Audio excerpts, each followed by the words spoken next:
Good evening to all viewers out there, Moogles, Chocobos, and Tonberries. My name is Ravlin, and I am here joined by Boo. We are going to be your commentary team for Final Fantasy VI Worlds Collide. How you doing this evening, Boo? Doing great. How are you? You know what? I am doing fantastically. I am looking forward to this run. For those of our viewers who aren't aware, Final Fantasy VI Worlds Collide is a randomizer, which is an open world randomizer. So once our runners get started, they're going to start off on the airship with two random characters. Each one of those characters is going to open up a certain number of checks, and at the end of each check, they will get a reward, either another character, an Esper, or a particularly good item. So what are our runners' goals for today? So they're going to be looking to enter Kefka's tower, because the goal is to defeat Kefka. To enter Kefka's tower, they're going to be looking for a grand total of 7 characters and 10 Espers. They'll be starting with 2 characters, so they'll need to find 5 characters and 10 Espers anywhere they come. And these checks can be anything from, say, the opera scene, or the floating continent, or Zone Eater in the World of Ruin, or even the auction house. So our runners are going to have a lot of opportunity to go around. So it looks like we're starting off with a Shadow Go-Go start. Shadow is going to open up 3 main checks. It's going to open up Gao Manor, Floating Continent, and the Cave in the Veld in the World of Ruin. And Go-Go is going to open up the Zone Eater. Ooh, looks like Lenophis forgot to equip his Moogle Charm and is taking a rant, but no problems there. So why is this Moogle Charm important? What does it do for our runners? So the Moogle Charm will stop all random encounters from happening. You know, the classic trope of old JRPGs, you walk a certain number of steps, you hit a battle. Well, in a randomizer, and especially in a race that, it takes up a lot of time, gets to be a nuisance. So we've given everybody the ability to equip a Moogle Charm to any character. If you do want to take some random battles to grind some XP, then of course you have the ability to take it off. But it's more for a speed and quality of life improvement.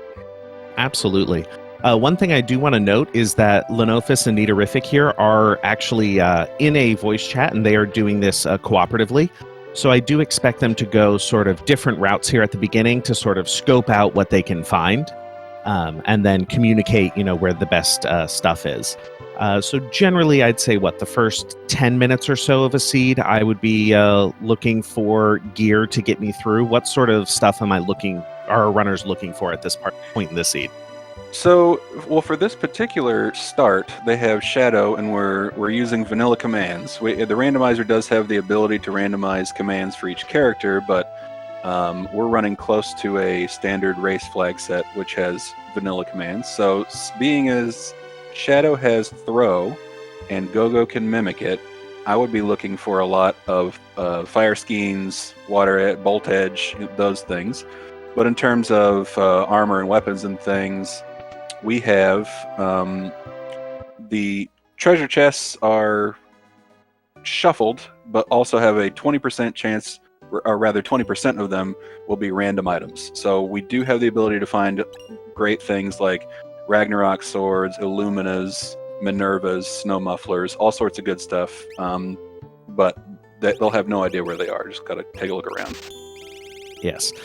So some of the things that this randomizer is randomizing, so it's randomizing what's in each treasure chest, and that includes, we count treasure chests as things being like, the clocks that you can check that typically have elixirs in them. Those are included in the randomization, or the boxes and barrels that are outside. The shops are randomized, and both of those are what Boo just said, which is shuffle plus 20%. So 20% of the contents are completely random and can be anything up to and including an Illumina sword, which is both the best offensive and defensive item in the game. Although we do have paladin shields turned off, so the only way they'll be able to find a paladin shield is by obtaining lock and grabbing that curse shield and then uncursing it.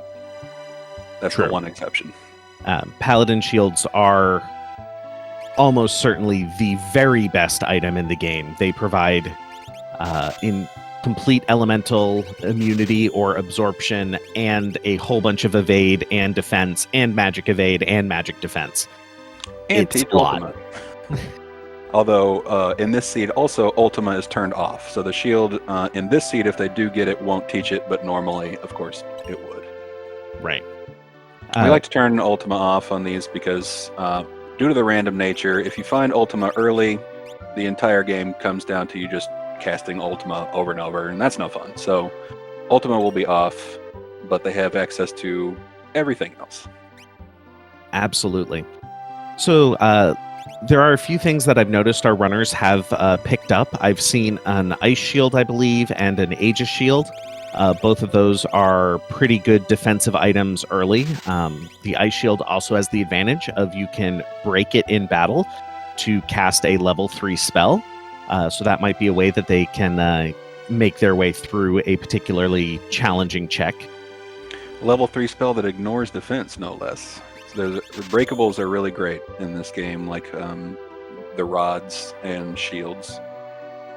So I think maybe due to the co-op nature of this particular race, or maybe Neatorific just likes to do it, but I'm seeing he's going a little bit out of the way to do some treasure checks that you normally wouldn't do in a race, just because they're quite far off the beaten path, and there's a relatively low chance you're going to find something really great. But in the off chance that he does, he can communicate that to Lenophis and say, there's a Minerva here in this cave, come get it.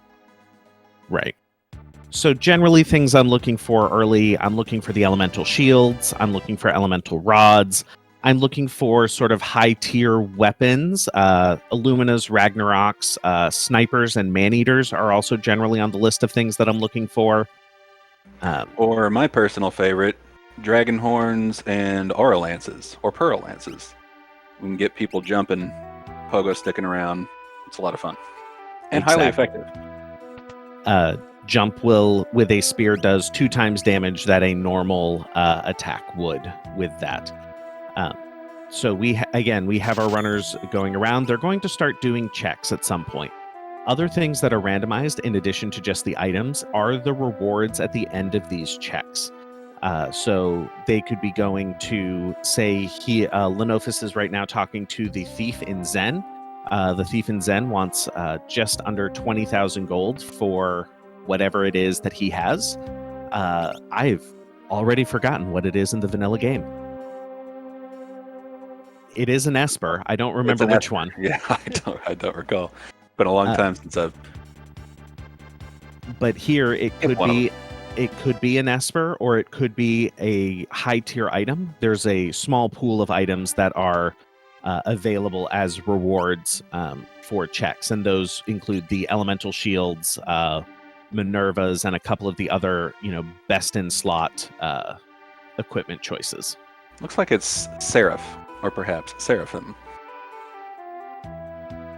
in vanilla. Thank you for that reminder. I would not have gotten there on my own. So I did notice that Neatorific found himself an experience egg in a chest, which is a great pickup in these particular settings that we're using today, which, by the way, so all the enemies are scaled right in the game. So you don't want to run into a level 71 or whatever poltergeist at the start of the game. So they scale with they're not scaling with players' level. The way scaling works in this particular seed is we call it progress times 3. Standard race settings are progress times 2, but they wanted to give themselves a little extra challenge. So that means that for every character or Esper they pick up, enemy level will increase by 3. Yep. So because they started off with 2 characters, enemies are going to be level 6 right now. If they were to pick up the Esper from the Thief in Zen, all the enemies would be level 9 and so on.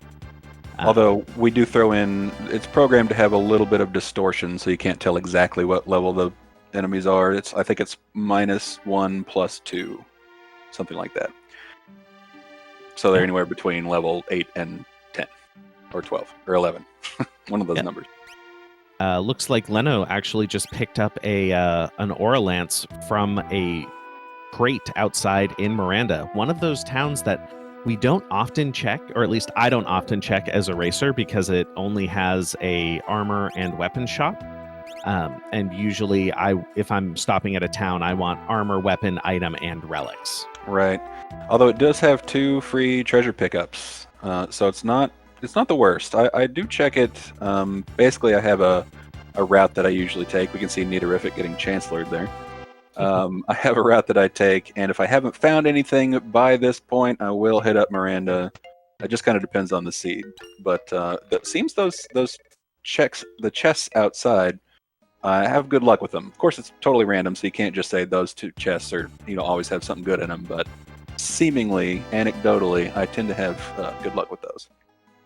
I think there are a lot of sort of superstitions that various racers have about, I always check X chest, or I always make sure to check this shop because that one time it had an Illumina and it was very important, so now I always check it. So obviously it's great all the time. And to answer a question in chat, the spells that the espers teach are going to be randomized as well, including the rate at which they teach them and any bonuses that those espers give. You have the ability to change that in the randomizer as well. Those are flags you can turn on and off. You can set it to tiered spells, which means you'll have less of a chance to get a really great spell on it, more of a chance to get a common spell or a lower tiered spell, or you can make them give nothing, or you can do a vanilla. So yes, there are plenty of options. That is one of my favorite aspects of this particular randomizer, is that almost every option that you have in the game is a flag or a toggle.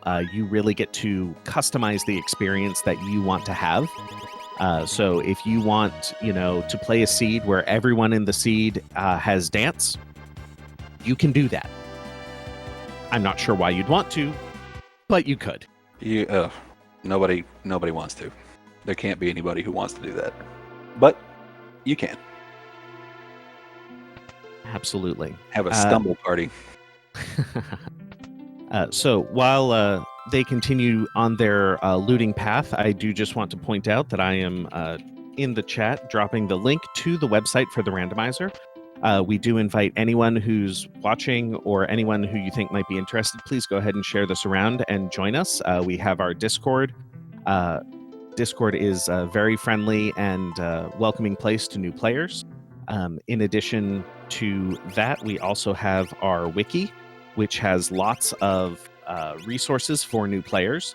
Everything from beginner's guides to video guides to how to defeat certain bosses, etc. So please join us. Yes, come, be one of us. So right now, neatorif is actually going and checking the first check here. This is Gal Manor. This is where you would normally recruit Shadow during Sabin's scenario when you get split up after the Leet River. And it looks like he is going to take Umaro along. One of the improvements we have made to Umaro, because let's be real, he kind of needed it a little bit, was to actually make him equipable. And once you make him equipable, he has the possibility of becoming a humongous powerhouse. Especially defensively. He can be really hard to kill. However, he does still have the downside of being uncontrollable in battle, so he is a counterattack magnet. I usually leave him behind, but a lot of people are coming around on him. Interestingly enough, I believe he has the highest stats of any character in the game, and that was mostly because you would not be able to change his equipment, so they gave him higher stats to compensate. But when you can change his equipment, that just makes him better. Better, I will grant you that. So it looks like Lenophis is gearing up. I saw him equipping some stuff. I noticed he already has some rods and some shields, so I think we're going to start to see some movement here real soon. And it's kind of funny that the 2 out of the 3 of their starting characters are now Gogo and Amaro, which is the worst start you can possibly have. But luckily they have Shadow along, so that's going to improve things drastically. They'll be able to throw and actually use the fight command, and it'll be good. But Gogo and Amaro, not two characters you especially want to see early. Right. And that's partially to do with the fact that Gogo, he can have any ability that is currently that you have recruited. So anybody that you could have in your party, you can assign their abilities to Gogo. But if you just have Umaro has no commands, so Gogo will only have Mimic, which means you will be standing there swinging whatever weapons you have. Yep, and you can't use items, no magic. It's not a good time, so we do have a specific flag to say, give me any random starting character except for Gogo and Umaro. Looks like Neatorific's going to get a little grinding done to increase some levels before he goes to his first boss fight. This is something that I probably would do in a Progress ×3 seed, even just getting, a couple of levels. We have increased the amount of XP that battles give you, and MP and gold, because frankly, who wants to spend their entire time playing a randomizer grinding? That doesn't sound like fun to me at all. So we've made it a little bit quicker. Level 3 is just really rough. You have less than 100 HP on most characters, and even something like a basic ice spell or basic fire spell, that's likely going to completely annihilate your party. So I think even just getting a few levels to get a few more HP is going to be, a worthwhile investment of your time. Yep, and luckily, pretty much any one single fight will double your starting level. As you'll see, Neatorific got to levels 7 and 6 off of one fight, so it goes quick. You only need a couple. Yep. But you can hit some dangerous stuff, as you see here. Hopefully he's got something good to throw. Looks like they haven't found any skeins or edges, which would come in really handy with these random encounters. But Chicken Lips especially have the ability to cast Quake, so he's going to need to be careful here. Yeah. Leno is giving us a peek at a different check, the Kefket Narsh check. That is one of the few checks in the game that isn't gated by a specific character, but is instead gated by having at least 2 characters to split into 2 parties. Instead of Bannon standing up there, it was a merchant NPC, which tells us that this isn't going to be a character, but it could be an Esper or a high-tier item. We won't know until he possibly defeats this battle.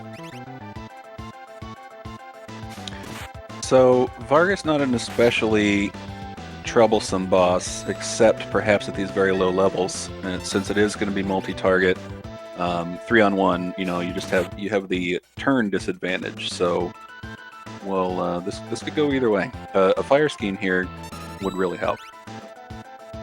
It would, but this Shadow seems to be blocking and evading like a champ right now. He must be well geared. I think I saw that he had an Aegis shield. Didn't catch any of the other gear he put on there, but yeah, he's looking pretty beefy.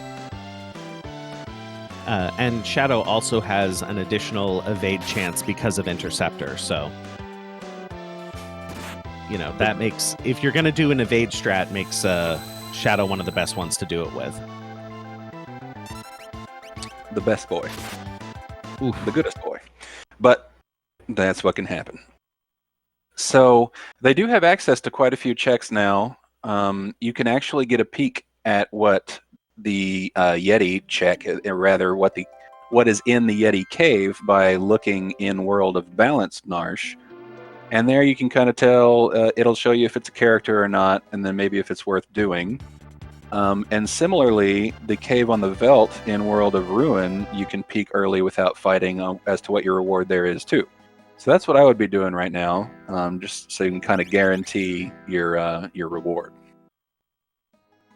Yeah, it looks like Leno's going to pick up that Yeti as well. I wouldn't be surprised if he went back to Kefket Narsh, because the difference between having, 1 party member and 2 party members for that particular check is very meaningful.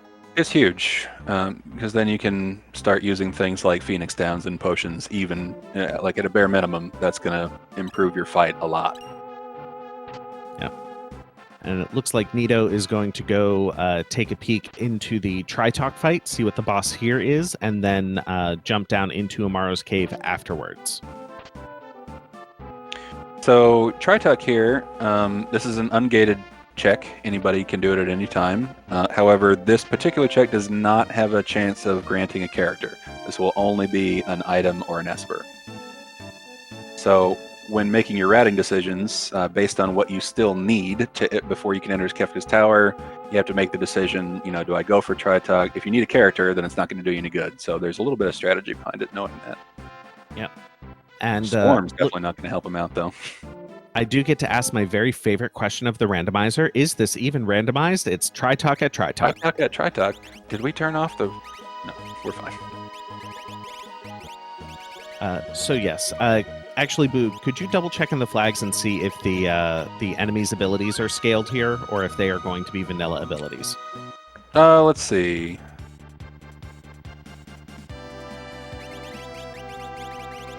While you're looking up that, Nito did take original. a peek. Sorry. It's original? Okay. Yeah. So that means enemies, if they're normally going to cast Ice 3 on you, they're going to cast Ice 3 on you, even if they're level 3, assuming they have the MP to do so. Nito was actually going to take a look at the dragon here up in Narsh. So the dragons are scaled to whatever the scaling option is, and they give a lot of MP, they give a lot of XP, they give their normal, item reward. In this case, it was a dirt dragon. It would give the Magus Rod. It also gives you a high tier item reward after you kill the dragon. So they can be a big boon early on if you can take one out. For sure. And the scaling can turn some of the dragons into real wimps. Not Dirt Dragon especially. He's one of if not the toughest one. But some of them, like if you run into maybe an ice dragon or something, you can surprisingly kill them pretty easily. So they're worth checking. Absolutely. And they can 100% launch your party up in levels and abilities to just ridiculous amounts. Yeah, it'd be worth checking here, especially in a Progress ×3 seed where you're going to need those levels early. I'd like to see Neatorific chuck that heal rod. It's got some surprisingly huge battle power. It'll do a lot of damage, making it. If first you have to make sure you target the enemy, because it does default to the back of your own head. But should do a lot more damage than a shuriken. This is true. That is one of the unfortunate side effects of the heal rod targeting. And Leno was checking out the floating continent, but he found Atma in the spot where you would normally find Ultros. Ouch. Atma is not a fight you want to take right now. So they're resetting out of that one. I wouldn't be surprised now to see either heading back to the World of Balance, or maybe checking out the Veld Cave or Zone Eater in the World of Ruin. Yep, looks like he's going to go do the Zone Eater on Triangle Island there, which is a free check. There's no boss here. You just, other than Zone Eater himself, but that's fairly trivial. Yes. One thing that I will let folks notice is that once you walk up to the airship, you can freely toggle between the World of Balance and the World of Ruin. And there will be different options depending on what characters you have and which world you're in. If you're in the World of Balance and you have Shadow, Floating Continent becomes an option. If you're in the World of Ruin and you have Setzer, Search the Skies becomes an option, which is automatically brings you to Doomgaze. That doesn't stop you from hitting Doomgaze normally. You still can. It just speeds it up when you actually want to. So I noticed Neatorific picked up a pretty tasty Esper.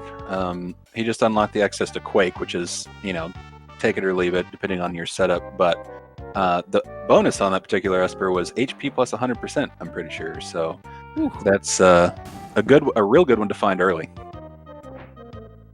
Absolutely. So Esper bonuses are, in my mind, in the realm of nice but not required. If you get them early and you're able to, pump up a character to have some stupid amount of HP or have their magic power be 128 or what have you, go for it. but it's not necessary to win a seed. Definitely not necessary, but it does make life a whole lot easier. And sometimes more fun. Finding a magic power +2 Esper early is probably the best thing you can find early in a seed. Depending on the flags, of course. If you're not using magic, then who cares? But even then, it's useful for tools and blitzes and all sorts of stuff. So magic power in this particular game does a lot more than something like strength. Yep. Just by the way damage is calculated. Absolutely. I do appreciate Leno's commitment here to get every last chest here. That chest that he's fallen down twice for is generally one that I ignore because I hate these green men. Yeah, you just skip it. These guys are a total pain. The odds of that one chest being something great, fairly low. And he's going to go for it with the Smasher, not taking a safety save. Ooh. Oh. Oh my God, he made it. I was real nervous that he wasn't gonna there. That's especially with a little stutter stat. One stutter is all it takes, and you're toast. So. Yep. At the same time, Neatorific has found Guardian. Not necessarily an easy battle, but not a terrible battle to find here either. But I think more importantly, this battle would unlock Cyan. Cyan is, at the very beginning of the randomizer was considered a fairly low-tier character, but he's really jumped up in the rankings, especially with his vanilla abilities. Why is that? Well, that's because whereas in vanilla, Cyan's sword tech was a horrible slog to sit through, in the randomizer we've increased it by 400%, or rather, it's 4 times faster. So it actually makes it viable to use, and it turns out that it's pretty great. It's fantastic. The other thing is once you do Cyan's Dream, you'll unlock all of his sword tech abilities, and his cleave ability will cleave through most of those early game mobs that you're going to want to grind for some XP. And then Quadra Slice, his number 7 ability, does ridiculous damage as well. So. Yep. So very useful. That one will ignore defense, which is great. Cleave, anything in the game that has the chance to be killed, but with an instant death ability, it will. Cleave doesn't miss. The only way it misses is if the enemy cannot be instant deathed. And then you have Stunner, which is an underrated one, which it's a magic power sword tech, which typically you're buffing strength on Cyan. However, if you do come across some earrings and a magic power Esper, you can get it up to some really nice damage, and it has the side benefit of actually casting stop on whatever it hits, or rather a chance to stop. So it's great for things like Poltergeist, or as we lovingly call him, Spicy Chicken, because you can stop him with it while doing damage, and it's great. Absolutely. So Nito was able to make his way through that Guardian fight. If you are quick enough and have enough damage on Guardian, you can generally get through him before he starts running the various programs that can make some nasty abilities at you. So with Cyan, I would expect to go see a couple of those Cyan checks being checked out fairly quickly. Yeah, the World of Balance Doma fight is a real quick one. You just walk in and you're fighting. So that's a nice quick check. And then also Mount Zozo in World of Ruin is another free check. There's no boss at the end. There's quite a few treasure boxes in there, and you have the optional dragon to fight along the way. So Cyan's a really great character to pick up early. And then you can go do the Dream, which is 3 checks in 1. With the downside of you can get stuck in there if you're not careful. Yes, it is possible to get yourself in a situation where if the random battles in the Dream aren't good and you don't have the tools to get through the final boss you save over your only save slot, you could find yourself a little stuck. Yeah, which I have definitely never super done myself before. Not even once. Never, like 3 times. So we have a question in the chat that thought rods were tier 3 in this as well. Nope, they've been debuffed from Final Fantasy V, I think, which they were tier 3. In Final Fantasy VI, they are tier 2.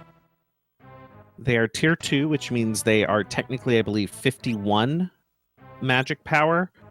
It might be 50, 51, 52 for each element, because each element has a different magic power in this game for reasons that baffle me. But they ignore defense, they always roll the highest possible damage, and they ignore reflect. They are real good. They are almost the cheat code. They can't guarantee a win, but it's about as close as you can get without like an Illumina. But they are still affected by things like earrings and just magic boosting gear. So still important to get those. Rods will not save you if you're using a naked Scion throwing them. They're going to do poo-poo damage. Neatorific finding one of those very tilting empty chests. Those are the chests from the Phoenix Cave that are included in the shuffle, and they're still empty. Yeah, nobody likes to see them, but part of me thinks it's important to keep them in just for balance. You know, if you have the ability to find Illuminas and Ragnaroks and everything else, then you can take a couple empties. Fair.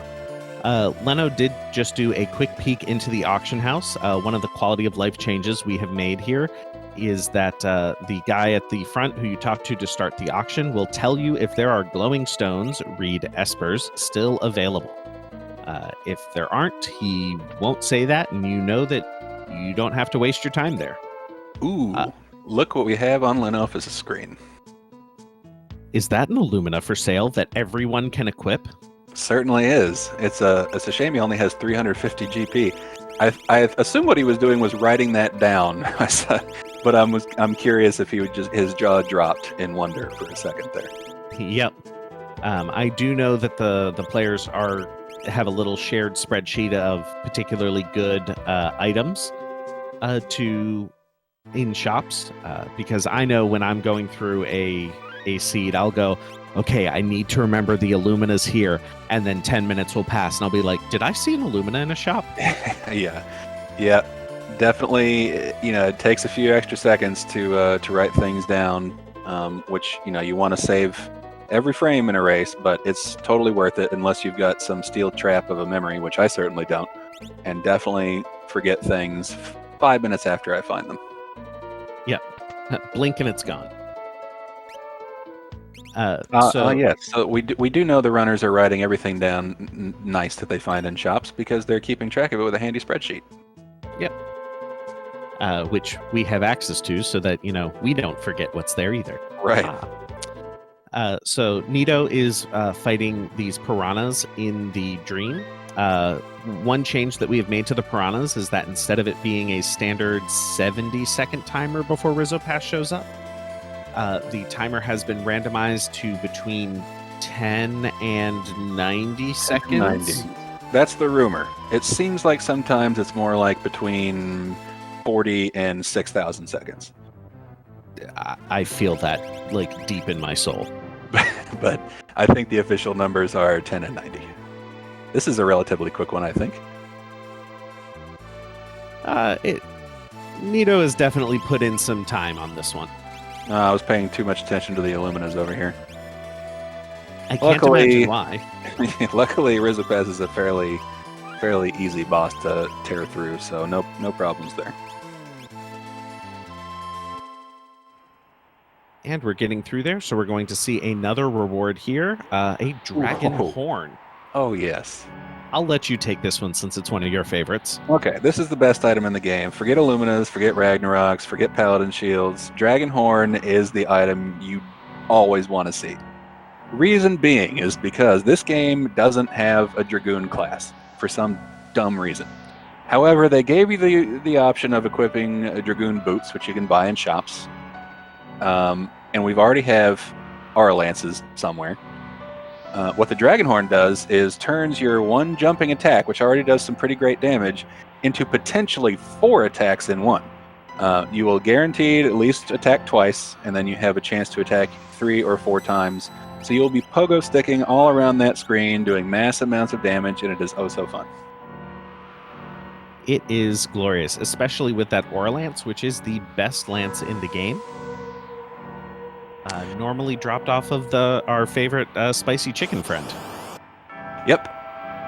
A Pearl Lance is also a great option. A little less damage, but does have the ability to proc Pearl. However, something like against, for example, Tritok, not going to do you any good. A big fat goose egg, so you'll want something else. But as we just saw in the chat, we do, again, there's a flag in the randomizer, the ability to randomize commands completely, and that includes things like jump, possess, X magic, capture, all of them. They can be included. And so the dream, as it were, is finding a character with natural jump and then finding a dragon horn, because that frees up a relic slot for something like a gauntlet or an atlas armlet to boost your damage even higher. Correct. My personal favorite way to play is with random commands. I like to play, chaotic seeds where things are lots of randomness. But I think we decided for this one to be a little bit more tame. Yeah, I think for a showcase, especially for runners or for viewers who aren't super familiar with Final Fantasy VI, they would have just no clue what's going on with. Our flag sets can get nutty, so I think to be a little viewer friendly and runner friendly, keeping it fairly tame. Absolutely.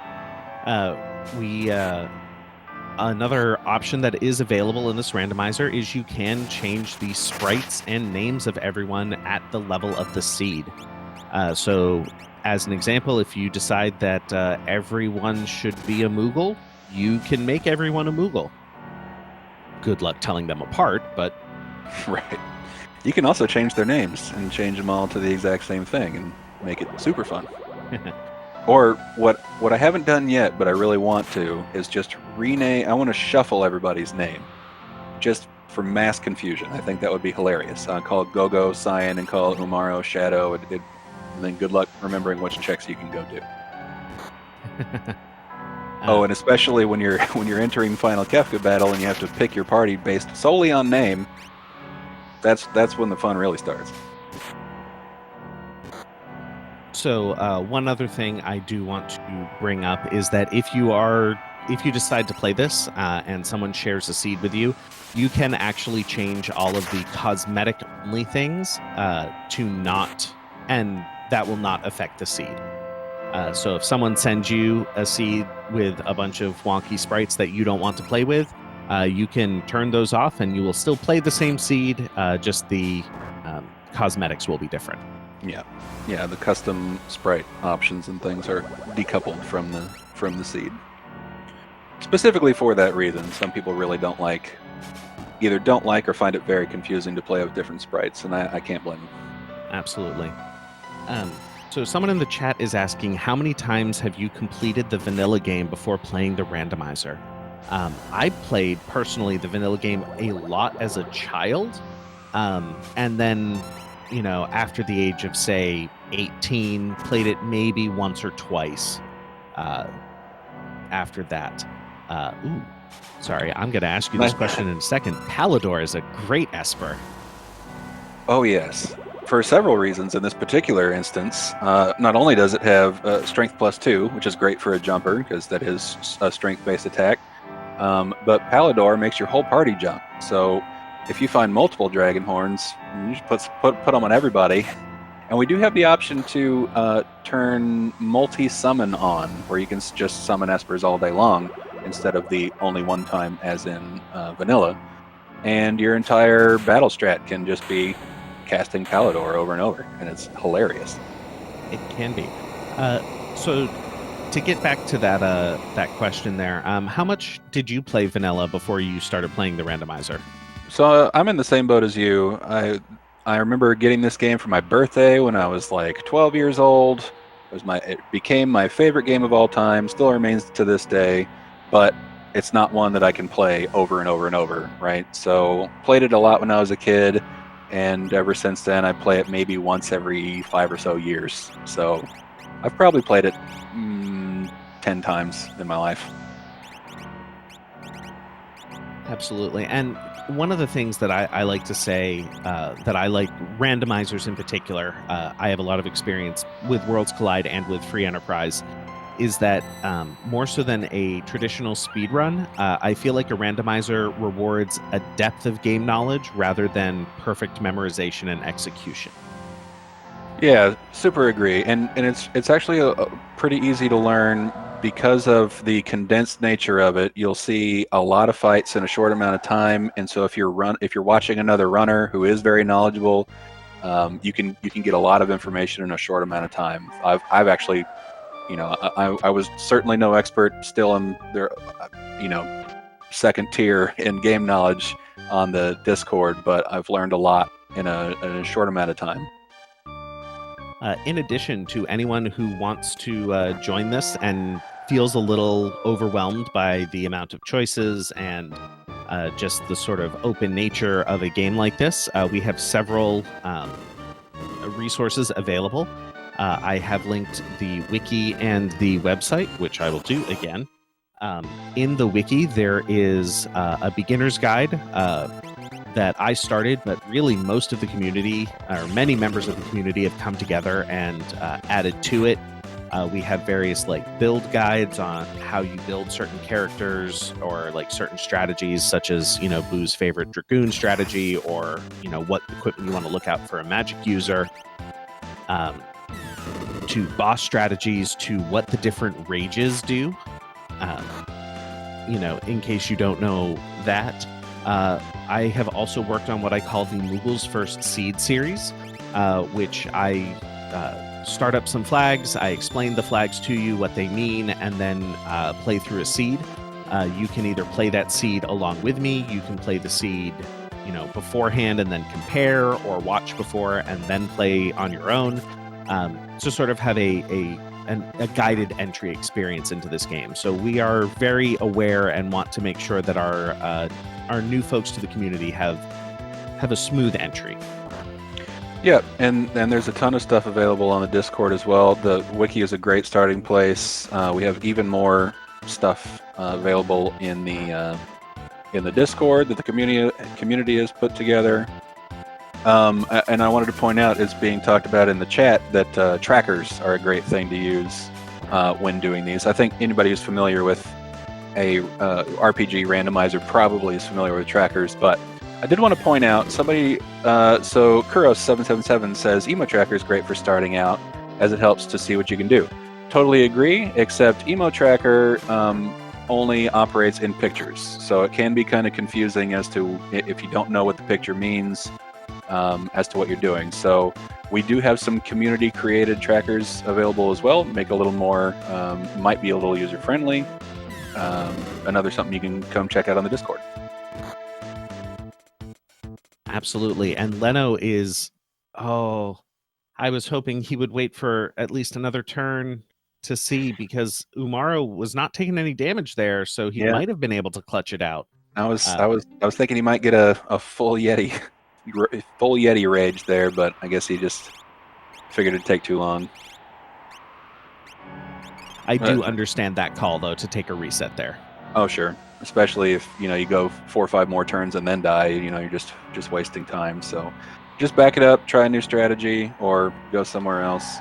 It's like Neatorif is plowing right through. He picked himself up a treasure hunter who will open up the weapon shop in World of Ruin Narsh. He'll open up the South Figaro Cave in World of Balance and the Phoenix Cave. Yep. The other thing that he does give you access to is a cursed shield in that World of Ruin Narsh spot. Generally worth going to check, because one of the options that is in this randomizer is to randomize how many battles it takes to cleanse the cursed shield. It is not guaranteed to be 255. I believe in these flags it's a random number between 1 and 32. Correct. So, if you get a 1 battle to cleanse the cursed shield, 100% worth it. At this point in the game, I think anything more than 10 would be a hard sell for me. Yeah, it's at this point, when you're 40 some odd minutes in, it's probably rare that you're even going to do another 10 battles, at least before you get to Kefka's Tower. So unless you want to rock a ribbon the whole time, which is doable, yeah, might as well just move on. So 12's right on the cusp. I probably wouldn't do it myself, just because I think we're probably about halfway through, and there are other options. But as long as you can handle it, then it can't really hurt. Yeah, it is a defensible choice at 12. Ooh, that Guardian, Leno is having a little bit of an issue there. It might be time, if he doesn't make it through here, to just take a couple of battles and get a few more levels. One of the nice things about this randomizer, and particularly the way damage formulas work in Final Fantasy VI, levels will benefit you more than the enemy. So if you gain a few more levels, you're gaining more damage and more HP than the enemy.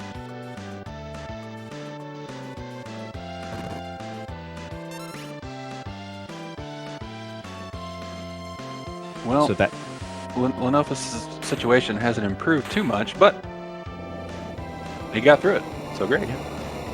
So edges and skeins are roughly half the power of rods, but they are about a quarter to a third of the price, so they are usually worth it.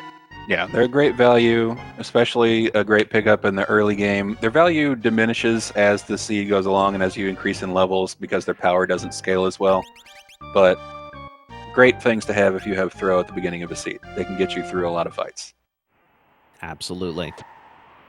So yes, just to fill in folks who might be just joining us, welcome to Worlds Collide Randomizer for Final Fantasy VI. This is an open world randomizer. Our players started on the airship with Shadow and Gogo, and each of the characters opens up a certain number of locations or events that they can go check. Each check will give them a different reward, such as a character, an esper, or a high tier item. So our players are trying to find a total of a minimum of 7 characters and 10 espers in order to enter Kefka's Tower and fight Final Kefka. So like Lenophis is going to go do Cyan's Dream. And so neatorif, and to remind everyone watching, our 2 runners are doing a co-op race, so they're sharing information. So neatorif, we know, has already gotten through the dream, so Lenophis hopefully should have everything he needs to make it through. And most importantly, he is armed with the knowledge of what is coming, so he can prepare for it. I'm kind of surprised, or maybe I just missed it, but we know where Illuminas are, and I haven't noticed anybody going back to get any. Maybe they're doing a gentleman's agreement to not cheese the seed with the best item in the game, and a lot of them.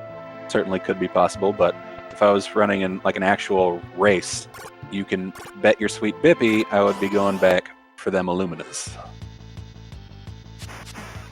Yeah, 100%.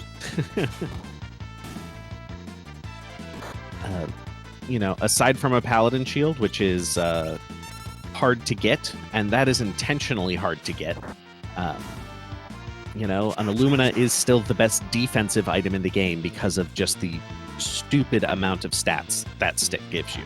Yep, you get 50 evade and 50 magic evade plus on top of other stats, but also it does the same amount of damage from the back row. So you can back row yourself to take half physical damage and you don't lose anything. So Illumina is really one of those things that is basically a cheat code. Especially if you can like Genji glove them and have 2, you're nigh unkillable. It can still happen, but it's very rare. And not to mention that, of course, auto crits as long as you have MP, and it can cast Pearl. So it's a silly weapon. It's hilarious, but it certainly makes races go by faster. It is very good at what it does, which is everything.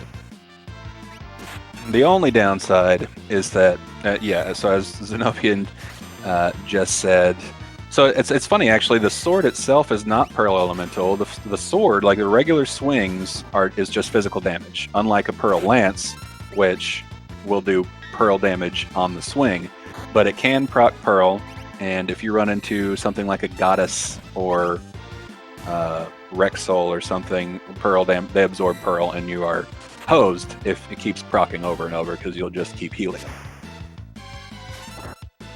I have absolutely not had a Umaro equipped with an Illumina and a Pearl Lance that has completely healed Girl on Tier 3 of Kefka when she was at 1500 HP multiple times. Yeah. Not at all. Why would you ask such a strangely specific question of me? Especially when you hadn't seen that Pearl proc happen for the previous 17 battles. Right? It always tends to come at the worst possible time. Although you can clutch it out also, so there's a little give and take, especially with something like in the final Kefka fight where a lot of stuff has counterattacks. You want to do big spike damage, so you're taking a big chunk of HP down in one turn, and that's when those procs can come in really handy. Yep. I believe Nito is doing some shopping right now. He is selling quite a bit of gear, including selling that economizer, which is a fairly common move among a lot of runners, but it might strike some of our viewers as a little unusual because the economizer is a great item. Yep, economizer turns all spell casts into 1 MP, which is great. And it can be great in the randomizer when you're starting out a seed, when you only have 30 MP and you randomly obtain like a Fire 3 or Meteor or something like that, and don't have the MP to cast it. Then it's great. But the reality is, the more you level up in the randomizer, just the less you need it. And it can be, it's worth a lot of money, and you can free up a relic slot. Yeah, it generally becomes more worth it to have on a pair of earrings or a hero ring instead of the economizer at a certain point.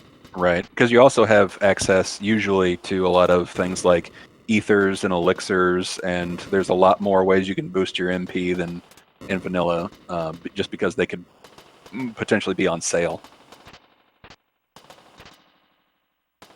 Yep. Another quality of life thing we have added is both of the NPCs in the airship who ask you if you want to unequip party members also now give you the ability to change your party setup.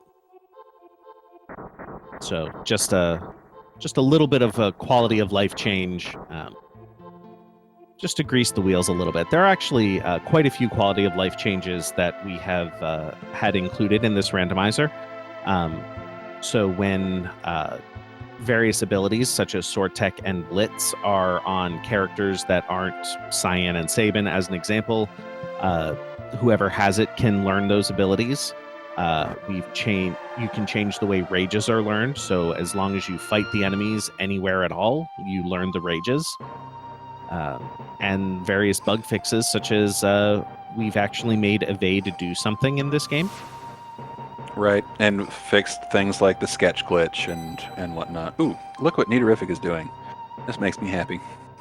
Right. So we're going to see Lock Pogo sticking around on the enemies. He's going to be doing quite a bit of damage. And I think, I'm pretty sure neatorif was the one, at least, if not both of them yet, found that Strength Esper. So hopefully he's putting that on lock, as that's where he'll probably need it the most. Or at least can make the most use of it. Yep. Leno is showing off one thing that a lot of people don't realize, but you can actually single target rods and shields when you break them, so that they will not be affected by the split damage penalty. Which means that Flame Eater ate 4,000 damage, which is not bad. Yeah. And then you see the downside to Sword Tech, multi-target fights. Not what you want to see typically, but there are ways around it.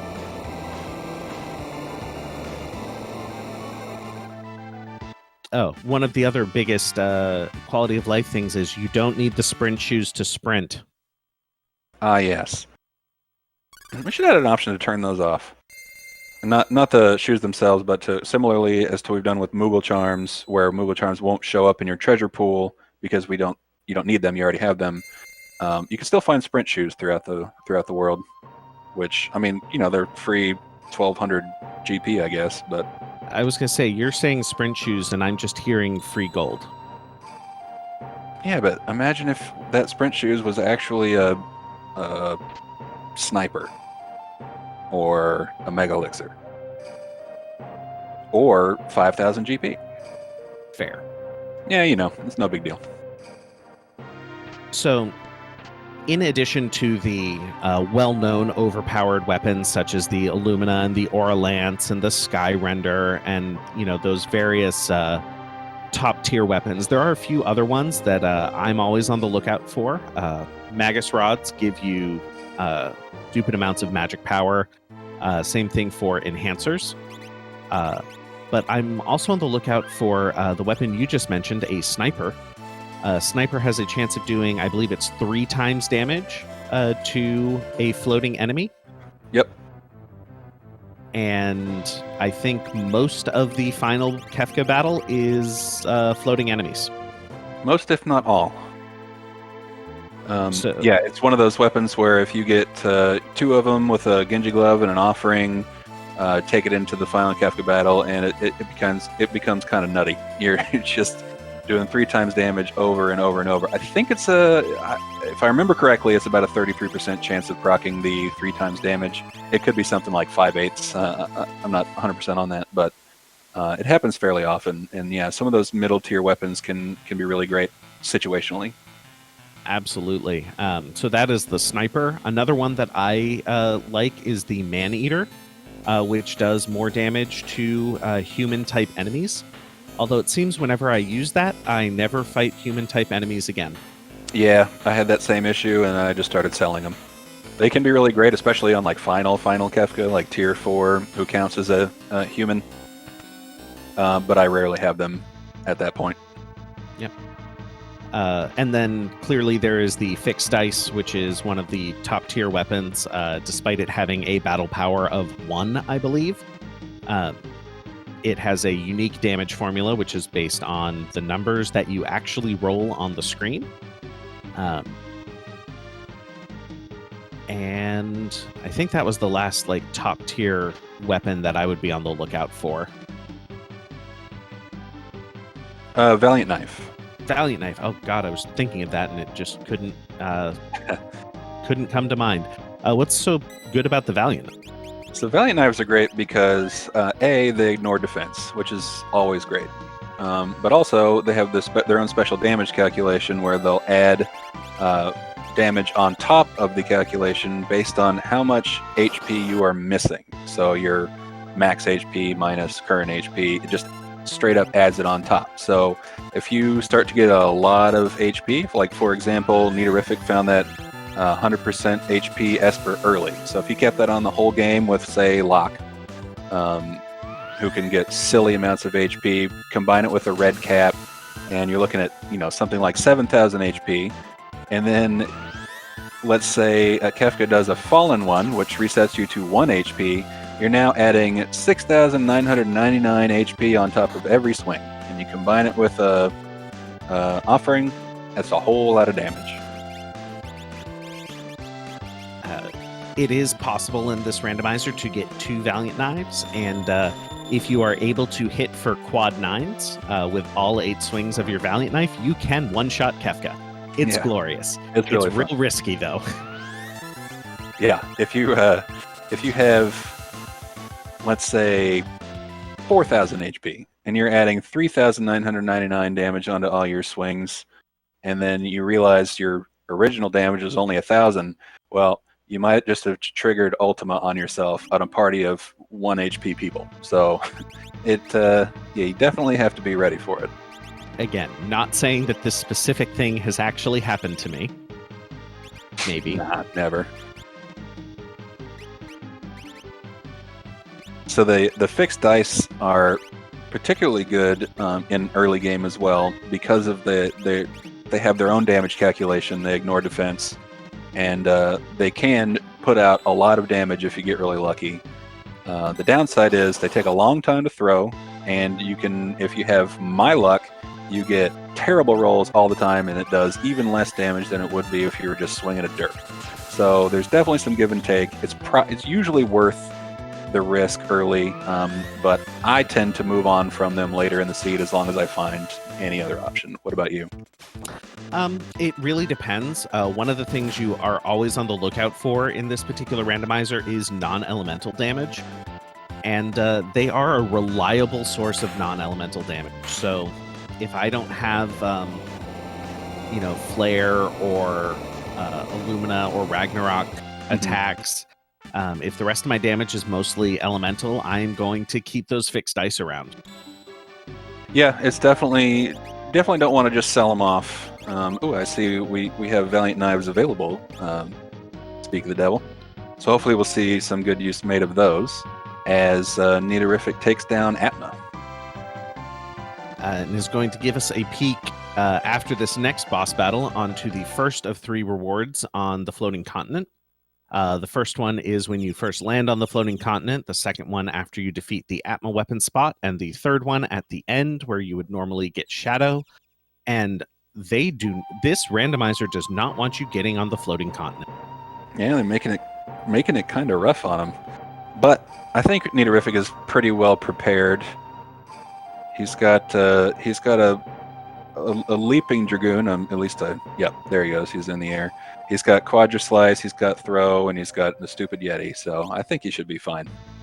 This particular fight, you're going to want a lot of non-elemental and physical attacks because he will start casting Force Field, which gives him not only resistance to a particular element, but also Reflect. Yeah, that can get a little nasty. Here is where I think I saw him sell it off. Maybe it was Lenophis, I forget. But there was a Pearl Lance somewhere, and that would come in especially handy here as he's weak to Pearl or Holy damage. And that is assuming, of course, Locke could equip it. Right. How do we handle equipping things in this randomizer? So it depends on what flag you have selected. There are options for original, which is what it says on the tin. Original plus random, where each character gets a random amount of equipment that they normally couldn't equip that they now can. You can have random, which is it doesn't matter what they had before, it's just going to be random. And you can have my least favorite, random unique. Where each item is equipable by one and only one person. Yeah, that one can be a real bummer. That's it's a good challenge if you're looking. I wouldn't recommend it in a race, but if you're looking for a good challenge, that's a flag you should turn on, and only then, because it's a real bummer when you pick up something like an Illumina, or even in my case, the last time I tried it, I had an R Lance, I had Dragoon Boots, and I had Dragon Horns, but I had no characters who could actually use all 3. Oh, rough. It was such a bummer.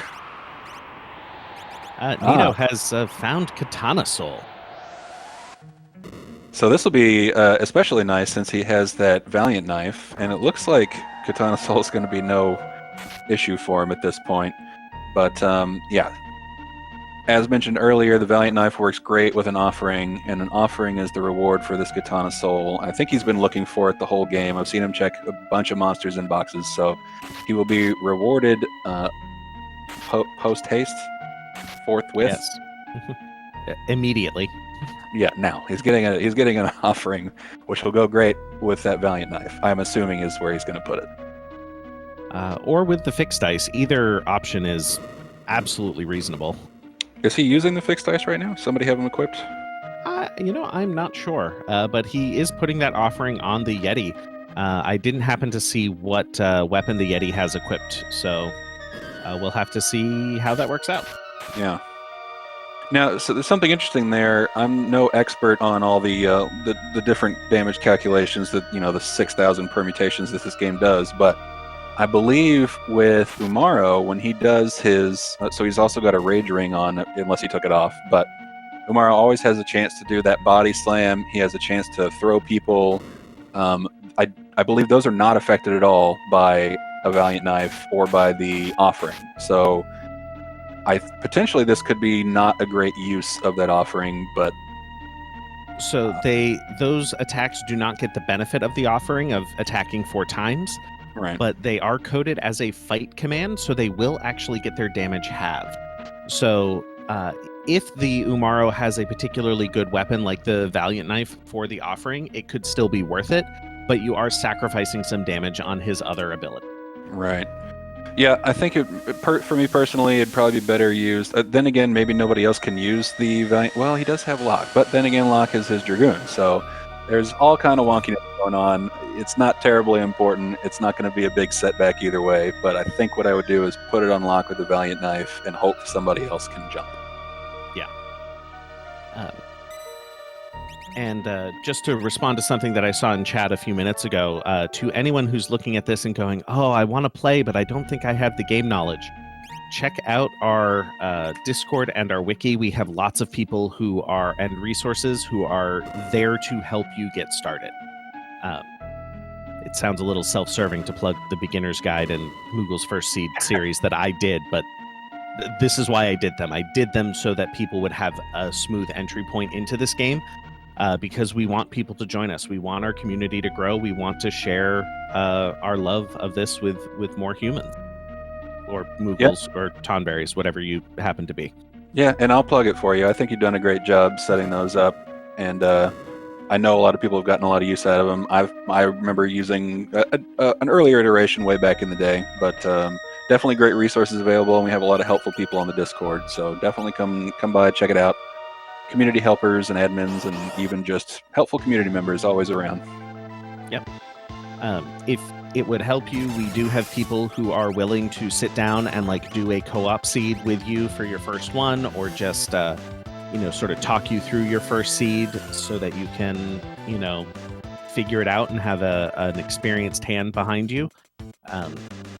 We have all of these options, and we are willing to do it. And it's fun. We've got Palador strats happening on Leno's screen here. You can see that Dragonhorn putting in some work with a nice 3. And the great thing about Palador, as you just noticed, is it doesn't take your turn. It takes the caster of Palador's turn, but you can take your turn as soon as you land. So if you can get multiple Dragonhorns and you know how to set it up, you can do 7, 8, several hits in succession and do a lot of damage real quick with no counterattacks. Absolutely. One thing that this randomizer has taught me is that there are a lot of what in the vanilla game would be sort of corner case or impossible strategies. We have multi-summon Esperon, so you can summon that Esper 3, 4, 5, 6 times in a single battle, which means that it's suddenly a viable strategy to do, instead of Espers sort of being, there's Golem and Fenrir which have use, but other than that, yeah there's a lot of the one-time use Espers just usually aren't worth equipping. You would rather equip something that has a good bonus or just a good spell on it and then move on. But yeah, when you can summon them over and over, it changes the story a little bit. So Leno found a Golem at the end of Phoenix Cave, which had Flare on it. Combine that with the fact that Golem is one of those Espers that we are always on the lookout for. That was quite a boon there. Yeah.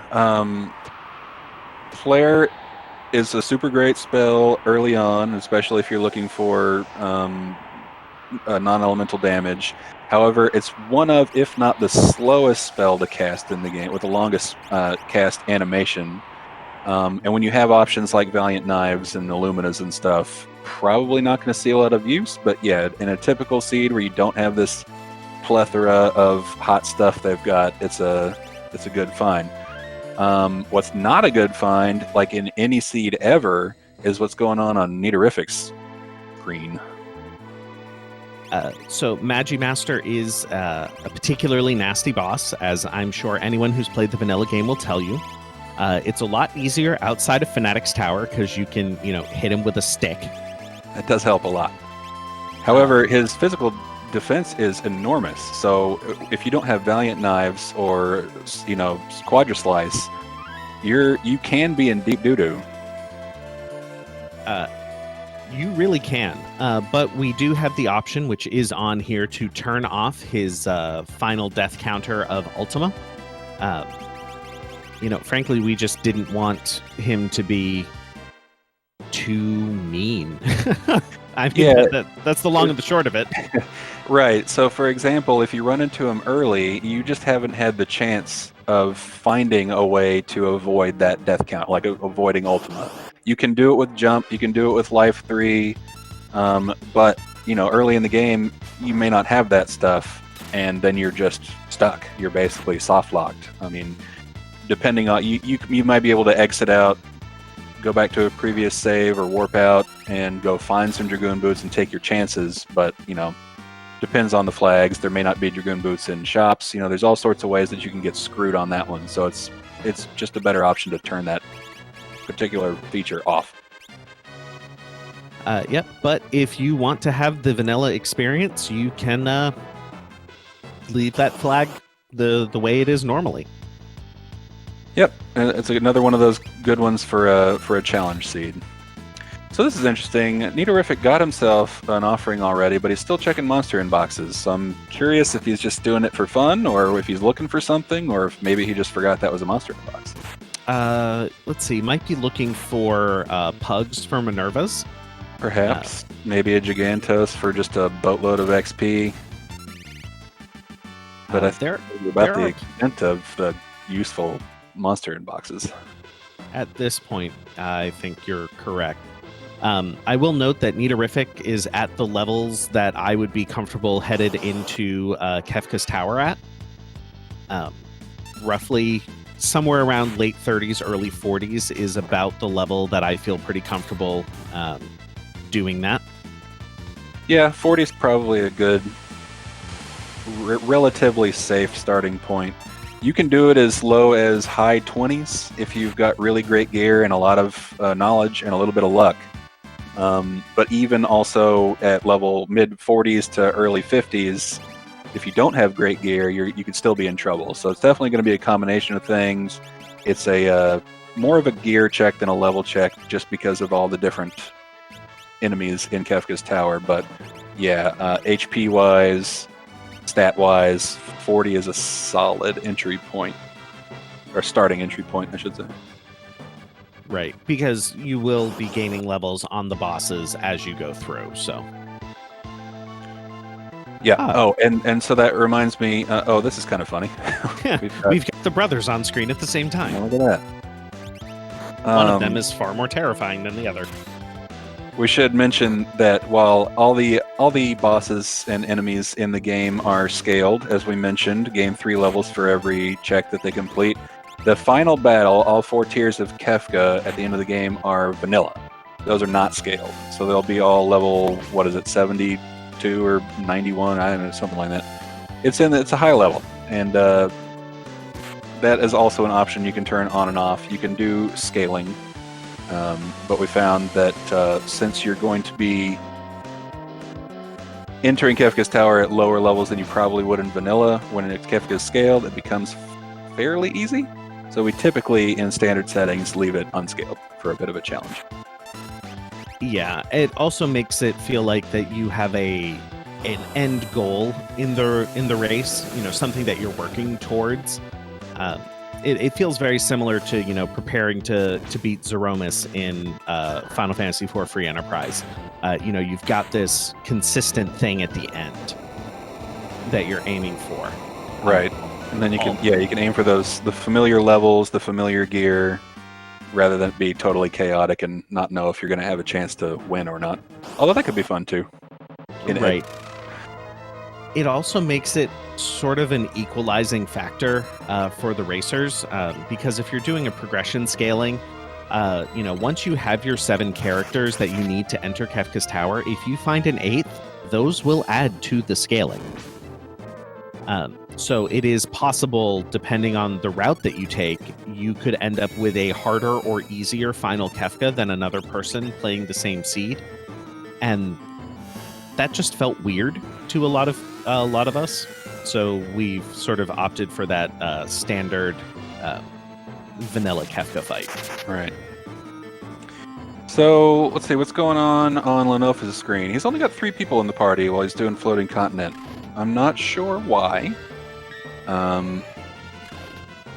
It's a choice. If we had, say, XP split, as it is in the vanilla game, as of right now, the standard setting is to just give everybody equal amounts of XP. If it was split, I could see a strategy of taking 3 people. I haven't worked out why he's only got 3 right now. Looks like it's just a personal choice, and I don't think he was particularly excited about Cyan or Locke at this point. Oh, blasphemy! Cyan is great. Well, especially with his vanilla command. But yeah, it's also weird to see someone keep the Yeti when there are 13 better options. Hey, be nice to the Yeti. So Nito then just picked up Terra. Terra is one of the best characters to pick up for a variety of reasons. A, she has really good stats. B, with original equipment, she can equip most of the best stuff in the game. Mm-hmm. C, she opens up 5 separate checks, one of them being the Imperial base here and the gate to the sealed cave, which is lots of treasure. So much treasure. It's my favorite place to start a seed if you have Terra. Just because opening boxes is fun. But yeah, and Terra also, with vanilla commands, comes with Morph, which is probably one of, if not the best, command, because Morph just does silly damage, and when you're only fighting bosses all the time, you gain a lot of that the good morphing time. So you can take it into final. If you don't use it all game, take it into Final Kafka. You might be able to make it through the entire fight with it on, and it just does silly amounts of damage. Yeah, it doubles both physical and magical damage. I believe it also doubles your magic defense. Yep. It just does a lot. So let's see. So are we gaining new characters? Are they joining at average level? Yes. So somebody in the chat pointed out that Terra got rejected, not adding her in, and that's fair. That you've gotten used to your party this far in.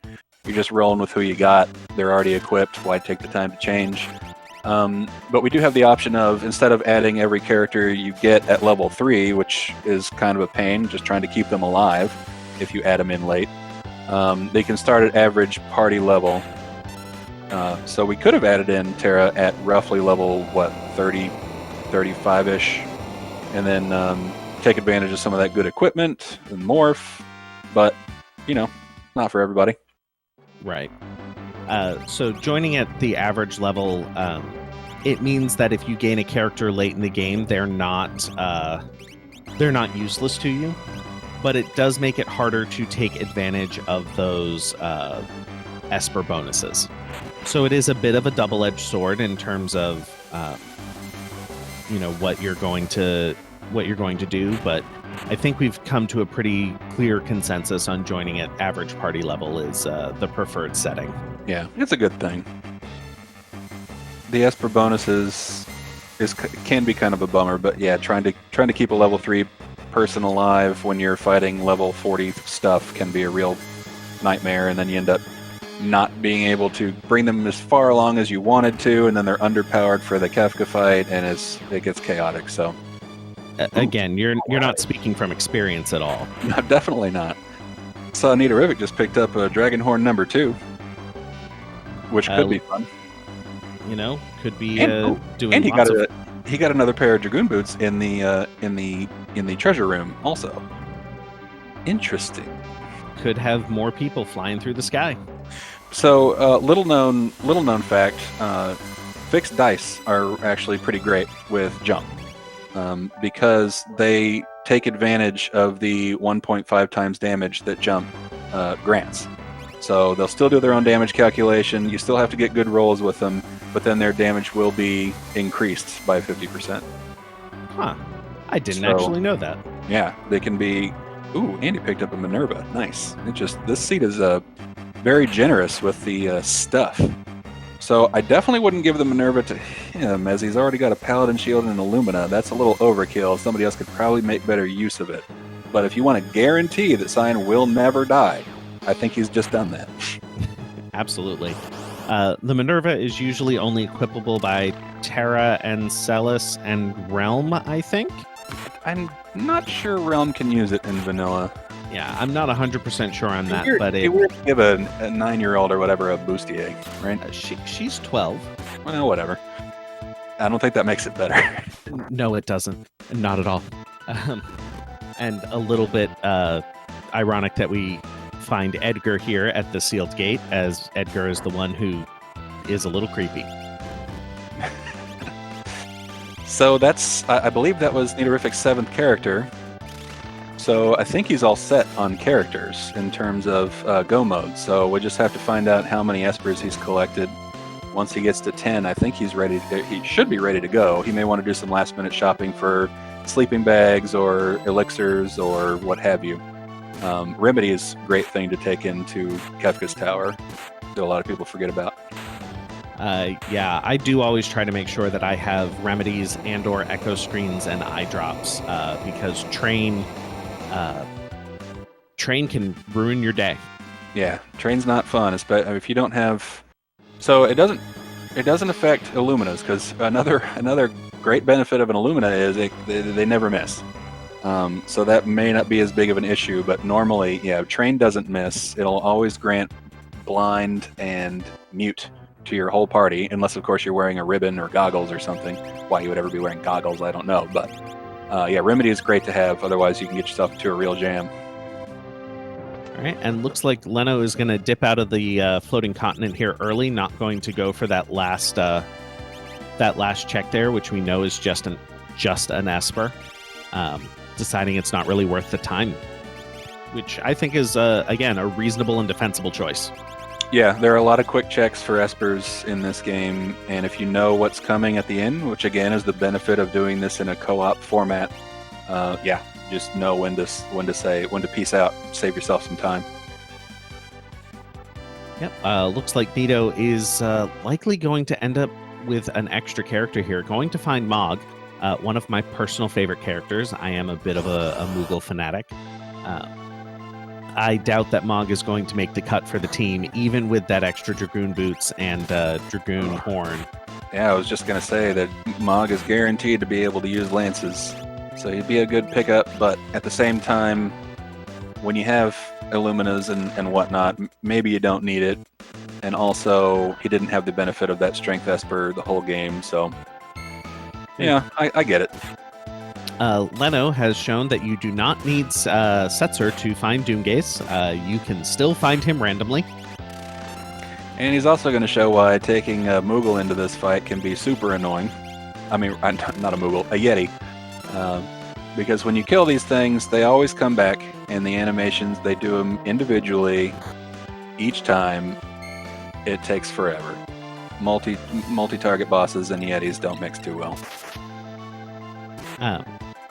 One thing I would also point out here is that you'll notice that Rexel has not used its signature move Zinger. That is another quality of life change we made so that you do not end up getting walled behind Rexel early in the game, and also just because it's super obnoxious. Yeah, nobody likes that. I get it. You know, there's without it, he's really not much of a challenge at all. But with it, it's just like the worst boss fight, or at least one of the worst. You have to kill your own party, and especially in a seed where you've got Paladin Shields and Illuminas and Minervas. Like it's near impossible to kill yourself. They will dodge your own attacks. They will absorb your own magic, so you're just screwed. Super annoying. So this particular Ultros battle is also one of my least favorite ones that Neatorific is fighting, because Chumpon's going to sneeze you away, and then you don't get any rewards for it. You get nothing. Yep, just a little time sink. Luckily, it's not very difficult. Looks like Lenophis is going in for one more Illumina. You know, once again, can't imagine why. It's not like it's a worthwhile item.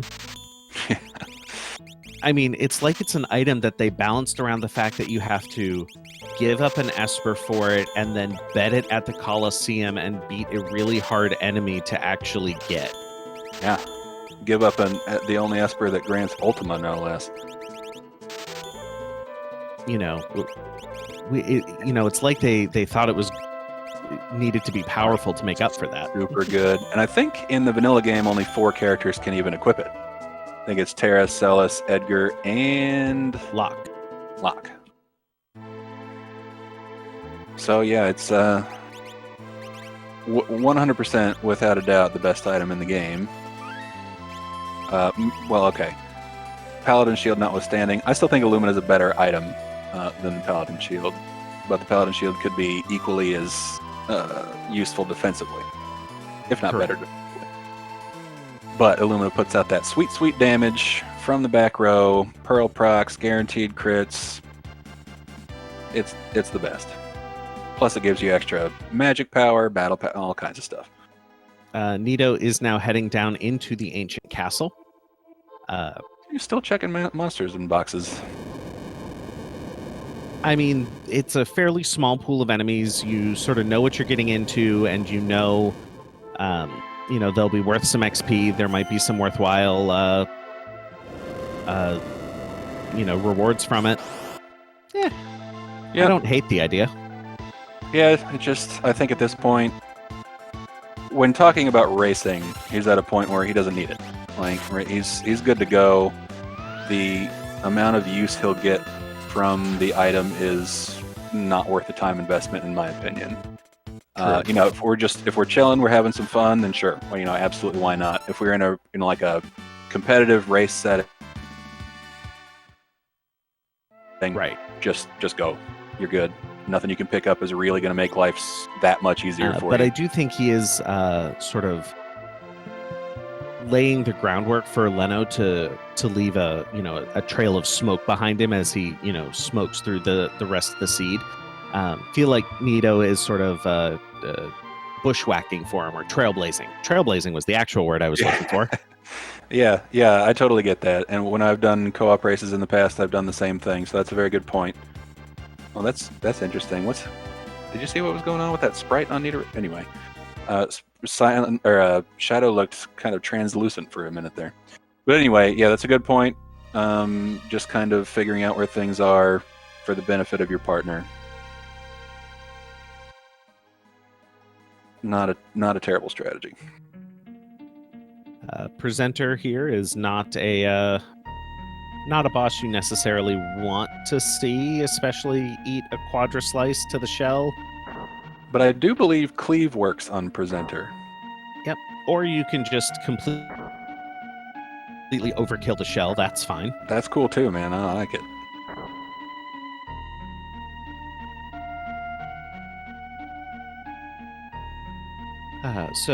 I will say that Zenobian in the chat has mentioned one of the events the Worlds Collide community has going on right now called the Kefka Grand Prix. This has been, it's going to be a total of an 8-week sort of group stage, if you are into traditional esports, where the top 4 scores will go on to a Final 4 tournament. Each week, a community member has picked the flags, and then we have raced it, and the person in first will get the most points, the person in second will get 1 less, and third will get 1 less, and so on and so forth. And at the end of the 8 weeks, we'll have our top 4, which, Boo, I believe you're in at the moment? For the moment, yep. Unless I really screw the pooch on week 8. Which is certainly possible. On this particular flag set coming up is on the longer side, high requirements. And in my case, the longer a seed is, the worse I get, for whatever reason. Yes, so that event has been going on, and we are sort of coming close to the end of it. I think there will be more events coming in the near-term future. I will say for the Kefka Grand Prix, we've had several people who joined it as sort of their first entry into Worlds Collide, and I think everyone's been having a pretty good time. There have been some grumbling about flag sets, but that's bound to happen when you're doing a different flag set each week. Yeah, you can't please everybody. And actually, Most of the grumbling, I think, came from specific seeds that were rolled with just unlucky randomization, and there's not much you can do about that. Right. We've had 1 or 2 weeks that have been pretty grueling, just because of locations of bosses and locations of characters. So, it's a randomizer. It happens, but I think ultimately it was a really good event. People are having a lot of fun with it, and everybody gets to participate every week, which is great. Whereas the last tournament we did was an elimination style. So, if you had the bottom time, you're out, and then you just don't get to play along anymore. So I really like this format. Right. I like this format a lot more as well. Again, it gets people playing, each week. These seeds are done at your own time. They're done as an async race, so you don't have to commit to being available on Saturday evenings at 7 p.m. if that's unreasonable for you. You get to do it, when you're available. Like I do most of my seeds at around 3 o'clock in the morning. Yeah. Yep, and we're on the honor system, so we do it asynchronously. Do it at your own time. Just assume you're not going to watch other people's videos or things like that, and it's been working out really well. Yeah, it's been pretty great. Nito is getting very close to their Esper count. They just picked up another one. I think they're at least 6. Well, at least 5 for sure. I counted 5 on one screen, but he didn't scroll down. I keep wanting him to scroll down. Show me more. Show me more. No, we have a handy tracking sheet that's being filled out for us by Nth, very nicely, that we could take a look at. If I remembered where I put it. So let's see. It looks like Nito has 5. Yeah, just the 5 espers that we saw. They're both at their character counts. So actually, they're technically neck and neck right now. Nito has 1 character advantage, but that's irrelevant for entering Kefka's tower. So now they're just both looking for 5 more espers. I assume they'll be splitting up and tackling them different locations to find those said 5. Yep. I think Leno is going back for, maybe they're both going back for the salty run back at Kefka at Narsh. Leno's going to do Wilk. One of the 5 checks that Terra opens up, it is, run up there, fight a boss, and leave. Nito is actually triggering the Lone Wolf check, which is the only check that Mog opens. That is one of the things that we have been, thinking about and discussing is, how to sort of try to equalize the number of checks characters have. But right now, some characters have up to 5, and there are several characters who only have 1 or 2, sort of based on the storyline of vanilla, like who gets what. Yeah. All the it's a little bit counterintuitive if you're looking at the game for the first time and trying to figure out what the checks are, because the events in vanilla are usually where you're picking up the character or related to the character that unlocks them in the randomizer. So, like, you can give me a good example if you realize what I'm talking about, because I'm blanking right now. But so Lone Wolf is typically where you get Mog in the World of Balance, but here you need to have Mog to go do the Lone Wolf check.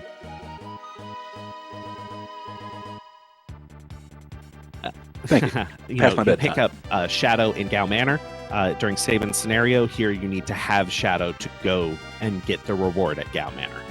Right. So they're event based, but we needed a way to figure out which checks to give different characters, and some license had to be taken if there are multiple characters on one path, which character that check goes to.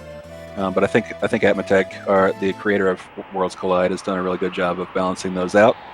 Though I would like to see, for fun and to give Mog a little something extra, we don't currently have a check for the Moogle defense fight that you do in vanilla, and I think that would be a kind of a cool check similar to the Kefka at Narsh fight. I agree. I would like to see that one, and not just because I'm a Mog fanboy who loves Moogles. And we should point out that Worlds Collide is currently in beta. It hasn't gone full 1.0 yet. So it's an active development. Atmotech takes a lot of. It's currently only done by one person, and he's active in the Discord. He listens to feedback. We've got feedback forums, and there's discussion happening. And he's made a lot of good quality of life improvements and just different things based on community feedback. So it's really great to see. Absolutely. Neatorific picking up the Esper Phantom. That is another one that you can technically try to use as calmness protection, getting Pearl and Life 3. Speaking of calmness protection. Absolutely. Using Phantom as calmness protection is a risky proposition because when you are invisible, you are 100% guaranteed to be hit by magic, which often Sleep is spamming media at that point, and then you lose your invisible status and you just wasted some time. Yeah, it's very useful if you're very good at counting HP and you have very consistent damage output. For example, if you're running Genji Glove offering Valiant Knives, you kind of know how much damage you're going to be putting out, and so you can time that very well, and Phantom will work out great. However, if you're casting like Bolt 2s once a turn and things like that, it's not going to be, I mean, unless you've got a calculator out, it's a risky proposition. However, it comes with Life 3 in this particular seed, so that would probably be the calmness protection I would lean on if given the choice between Phantom and Life 3. True. Luckily, we already have Golem, so it's a non-issue. Right, Golem is just better. I do expect at least one of our runners to go check out the auction house and throw some money at the problem. It's a very traditional JRPG solution to problems. Throw money at it. The auction house, you can just go buy some magic stones. Yep. It can be a time sink because the odds of you getting, at least in the world of Ruin, the odds of them actually putting up a stone for sale are about 1 in 5, or rather, I guess 1 in 6 if you count the Imp Robot. The odds change based on what you buy and what leaves the pool, and those are math numbers that I don't like. But it can be random, so you might spend a lot of time sitting there waiting to buy one when you could be doing a quick check. So you have to strategically do the auction house basically when you don't have any better checks available. Right, and it is often something people will do as sort of their last check. I need just one more Esper. Let's see if I can get it done quickly and go. Yep, that's probably the best time to do it. Although, it could be a strategy that you go and do it first thing, and maybe those Espers you pick up will have a great spell or a great Esper bonus that no one else will have, and give yourself an advantage in a race. It's a gamble. It absolutely is. So I will notice that Leno was doing possibly a little bit of RNG manipulation that did not work out for him. Yeah, that's never going to work in this particular seed. Yeah, because one of the flags that we have on here is randomize RNG seeds, which just means that the RNG is different. You can't necessarily set up Joker Doom just by using an echo screen. You might be able to set it up by using a tonic, but you're going to have to figure that out for each seed individually. Right. So, interestingly, Neatorific went back and did Kefka and Narsh, presumably looking for another Esper. But what he found was more fixed dice. And so now I think he has 2 fixed dice, and he does have a Genji Glove. At least I'm pretty sure he does. So I'd be curious if he's going to stick the offering with the Valiant Knife, or maybe he'll switch it up and throw 8 sets of fixed dice. I guess we'll wait and find out. Or maybe he sold that stuff and he no longer has it, or maybe he just doesn't want to. But that is an option that a lot of people like. 8 dice rolls, fixed dice rolls per turn can be extremely nutty. Can have insane damage. It can also take a long time to do a very little amount of damage because you have terrible luck. Yeah. Leno is doing one of those things that I always enjoy doing, getting a little line of those NPCs that are marching up behind me as I wait for my spot. Stack them up. So Zozo, World of Balance is one of the checks that Terra opens. You go and find a reward in Ramu's chair. It's not technically free. You do have a boss in Dadaluma's spot. I will admit, 90% of the time, I forget that boss is there until I see them, and then, oh well, I guess I'm just fighting something now. Huh. Yeah, it's not a particularly long check. There are definitely checks that are longer. However, if you do what you just said and say, crap, I forgot there's a boss, or it turns into a beefy boss that you can't take out, it does take quite a bit of time to make the trek up there, so it's one you hopefully should be prepared for. Oh, Sir or Senor Behemoth here in this spot. So one change that was made for this one, he does not turn it into a back attack when he changes forms. That was just a change to make it easier to move the bosses around, as far as I understand. The landscape setting, whatever snafus can happen. And we should point out also that while in vanilla this boss becomes, the second half is undead, and you can typically just chuck a Revivify or a Phoenix down at it, we have turned a flag on that makes no bosses undead anymore. So you got to take them out the hard way. Correct. Again, we decided that we wanted people to, actually fight the bosses and, play the game and not just use a Phoenix down on Haydn or the second half of Senor Behemoth. Or Ghost Train. Yeah. You must weird. Suplex. No Revivifies here. Ooh, that Bahamut is one heck of an Esper with Cure 3 and a Tier 3 Elemental spell. Nice. Yeah, that's what you want to see. And the fact that it's Bahamut that you can multi-summon. Yep, Bahamut does non-elemental defense-piercing magic attack. Good one to have over and over. However, we should point out, in this particular seed, multi-summon is off. Oh, yeah, that is one of those flags that I always need to check, because it is very important for me to know whether or not I can summon Golem more than once. Oh, we should point out, there's a question in chat. Technomagus asks, can you still suplex the train? You absolutely can, and you should. However, the odds of running into the train with somebody with Blitz who knows suplex is lower than it is in vanilla, where in vanilla it's 100%.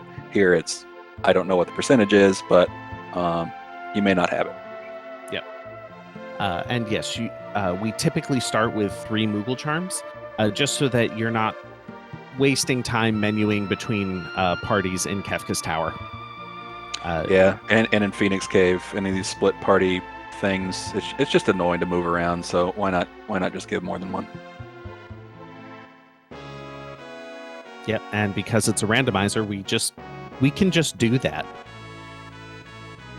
We have the power. One other thing that we have done a little bit is some I would call it a novelty seed. For Halloween, we did some trick or treat seeds. Did you get a chance to play any of those, Boo? Oh yeah, I was running that race. So we did a special seed where we didn't tell any of the racers what was special about it. They had to figure it out, but the secret was every enemy in the game was undead and could be revivified because they were all zombies, because it was Halloween. Including Final Kefka. My favorite side effect of that was girl opened with Whirlwind and killed herself. Yeah, that was great. However, in that particular seed, we gave a lot of people the command Possess, which is a vanilla command, but only for those ghosties you pick up in the Phantom Train sequence. But you can give those to characters, and it will insta-kill anything, including Final Kefka, which is how I took it out, because that's fun. But we should point out the downside of that. If you're thinking you'll just give that to yourself in the randomizer and everything will be gravy, whenever you do kill something with Possess, that character leaves your party, and you got to go back to the airship to get them. Yep, doesn't matter how deep into a cave or into Kefka's Tower you are, if they possess the enemy, they leave. You will find them back on the airship. And I'm curious though. I haven't actually checked. Do they get the benefit of the fight that they end? Like if I kill a boss with possess, does that character get the XP, or are they already considered gone?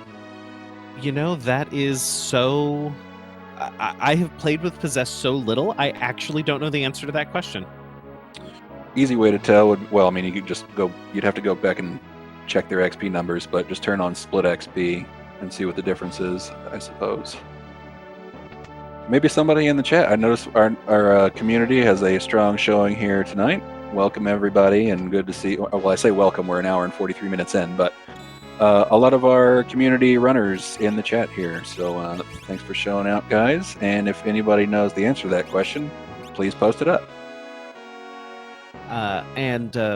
Once again, I do just want to welcome folks. If you are just joining us, this is Final Fantasy VI, the Worlds Collide Randomizer. This is an open world randomizer where you start the game with a certain number of characters on the airship. You can start with anywhere between 1 and 4 characters.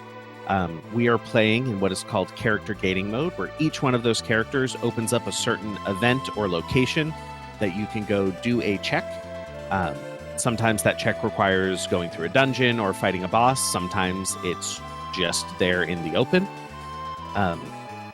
The runners are going for a goal of 7 characters and 10 espers. Once they have gathered that, they are able to head into Kefka's Tower and try to beat the game from there.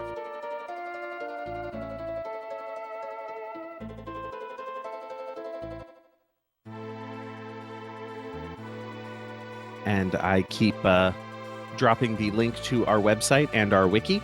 The website, you will find where you can generate seeds of your own. You will also find lots and lots of flags and options.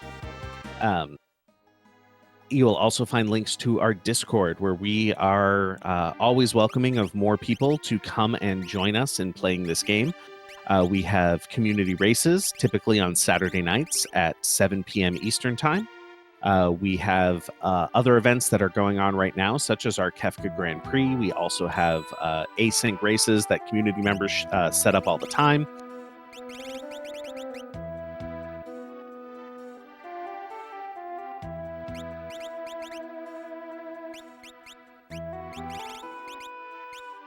Lots of resources for new players to get you up to speed. So it looks like Neatorif picked up another Esper. Let's see where we are in the count.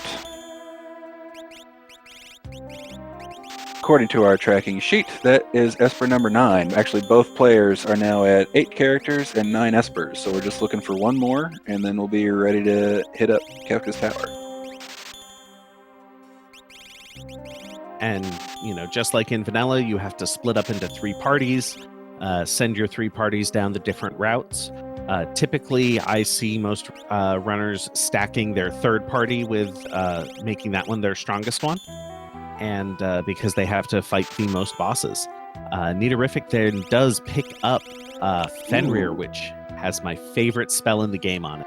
Can you guess what my favorite spell is? I'm going to venture it might be Merton. It's Merton. I love Merton. Merton is an all-targeting, means it hits the enemy and yourself, fire and wind spell with some stupidly high power, like 180, I think. Ridiculous amounts of damage. It's a real fun one to use, but it requires specific gear so that you don't kill yourself. But if you set up that particular gear, if you have any of the elemental shields will do it. Minerva's, Red Jackets, Rage Ring, Paladin shields, obviously. But if you have the correct equipment, you can actually set it up in such a way that you are doing damage to the enemy and healing yourself at the exact same time. Yep, the only thing you need to worry about is if the enemy is resistant to fire and wind, then it's the only time you're in trouble. But yeah, it's a fun time. It's just difficult getting all 4 people set up to handle it. But when you can, super cool. And yeah, I guess we should reiterate something in the chat. It was asked why, any reason why 10 Espers is required. It's just so this particular race is very close to our standard race settings. We've got presets in the randomizer tool, and we've made a couple tweaks to make it just a little more challenging for our runners since they're doing co-op. But the standard, where we wanted to get people around the 2-hour mark. We don't want it to drag on too long or to go too quickly. So 7 characters, 10 espers is the norm, but we often do anywhere from 3 characters, no espers, just go for it, all the way up to 10 characters and 14 espers. It just depends on what you want to do. Yep. I do know a few people in the community have been doing what they call Christmas seeds of 12 characters, 25 espers. Yikes. Which is going to be a long one. Yeah. You're looking at least a 3-hour seed there, probably longer. Yep. Oh, look at that. So Neatorif is going for the fixed dice strats, which we should point out, he has hit his requirements. He is in what we call go mode, and he's taken on Kefka's Tower. Yep. So gonna, work each of these parties, work them through the tower. Maybe checking some of the chests on the way, probably not going too far out of his way to check any chests, because, you're at that point where if you're in the tower, you're probably pretty confident in your ability to make your way through it. Yep. Unless, of course, you're doing those YOLO strats where you're going for a minimalist approach, and we have a couple runners who like that. I've done it a couple times myself. It's not my preferred style, but sometimes you can rely on your game knowledge and luck to just get you through as fast as possible, but it comes with a high amount of risk. I'm not saying that I recently played a seed where I spent over half of my time on the seed in Kefka's Tower and the final Kefka battle. Yeah, sometimes getting to Kefka's tower super fast is not the best way to go about it. It can be. You can get really lucky and have some easy bosses in Kefka's Tower, and then hope for great luck during that unscaled level 72, whatever it is, Kefka fight. But if you do make it all the way to Kefka and then you die at the end, that's a lot of time burnt. Yes, I have more than once been on the receiving end of a very, very long time loss because of dying to Kefka. Yeah. You've also been on excuse me. You've also been involved in a very, very long Kefka fight. If you recall the seed I'm talking about. Oh, I do. So in the event that we had prior to the Kefka Grand Prix, where we were doing eliminations each week, I had found myself in the top 5, and this seed going for the top 4 in particular was the phrase I'm looking for is unmitigated disaster. It was just not going well for me. So I found myself with a level 3 Cyan equipped with a Pearl Rod going into Final Kefka. Like tier 4 Final Kefka, like very last battle. So I ended up triggering the infinite retort glitch, also known as the Psycho Cyan glitch. And incidentally, I learned how long it takes for a level 3 Cyan to kill Kefka on his own when he swings for 24 damage hit. How long did that take, Rablin? 28 minutes. Ooh. And that's just on tier 4. That is just on tier 4. At that point, I knew I was going to be eliminated and not make the top 4, so I decided if I was going out, I was going out in style. Go out in style. I liked it. I was watching, actually. I thought it was great. But as mentioned a minute ago, you can enter Kefka's Tower on a dream and just hope. And as we've just saw, you can run into tunnel armor at the Inferno spot. No problem whatsoever. And just plow right through it. So we'll see we've got 4 more bosses before Kefka. So we've seen Doom, but we haven't seen Poltergeist or Goddess yet that I have seen. So those are still in play. We've seen Magi Master, so he's out, because in these particular flag set the bosses are shuffled, they're not random. So once you've seen one, you only see one of each.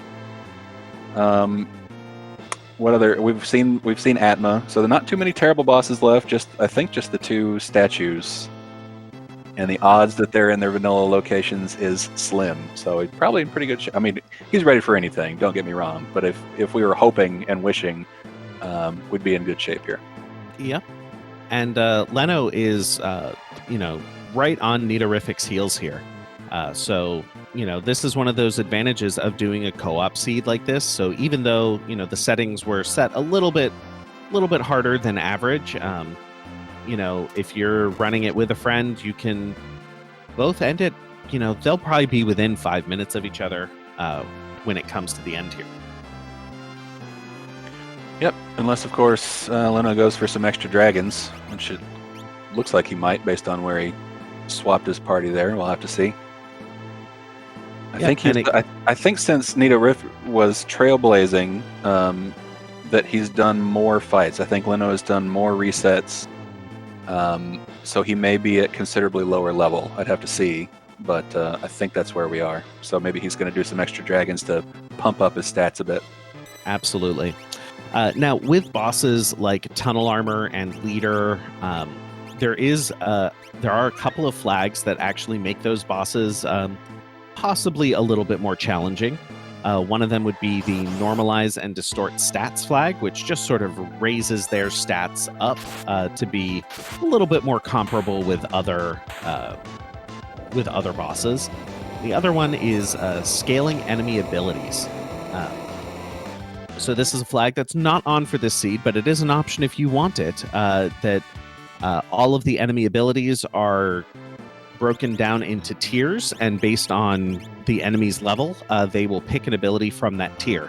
So an enemy like Tunnel Armor that might normally just cast like Bolt or Bolt 2, if you have it scaled, or element scaled, you could be seeing Bolt 3, which, makes them just a little bit scary.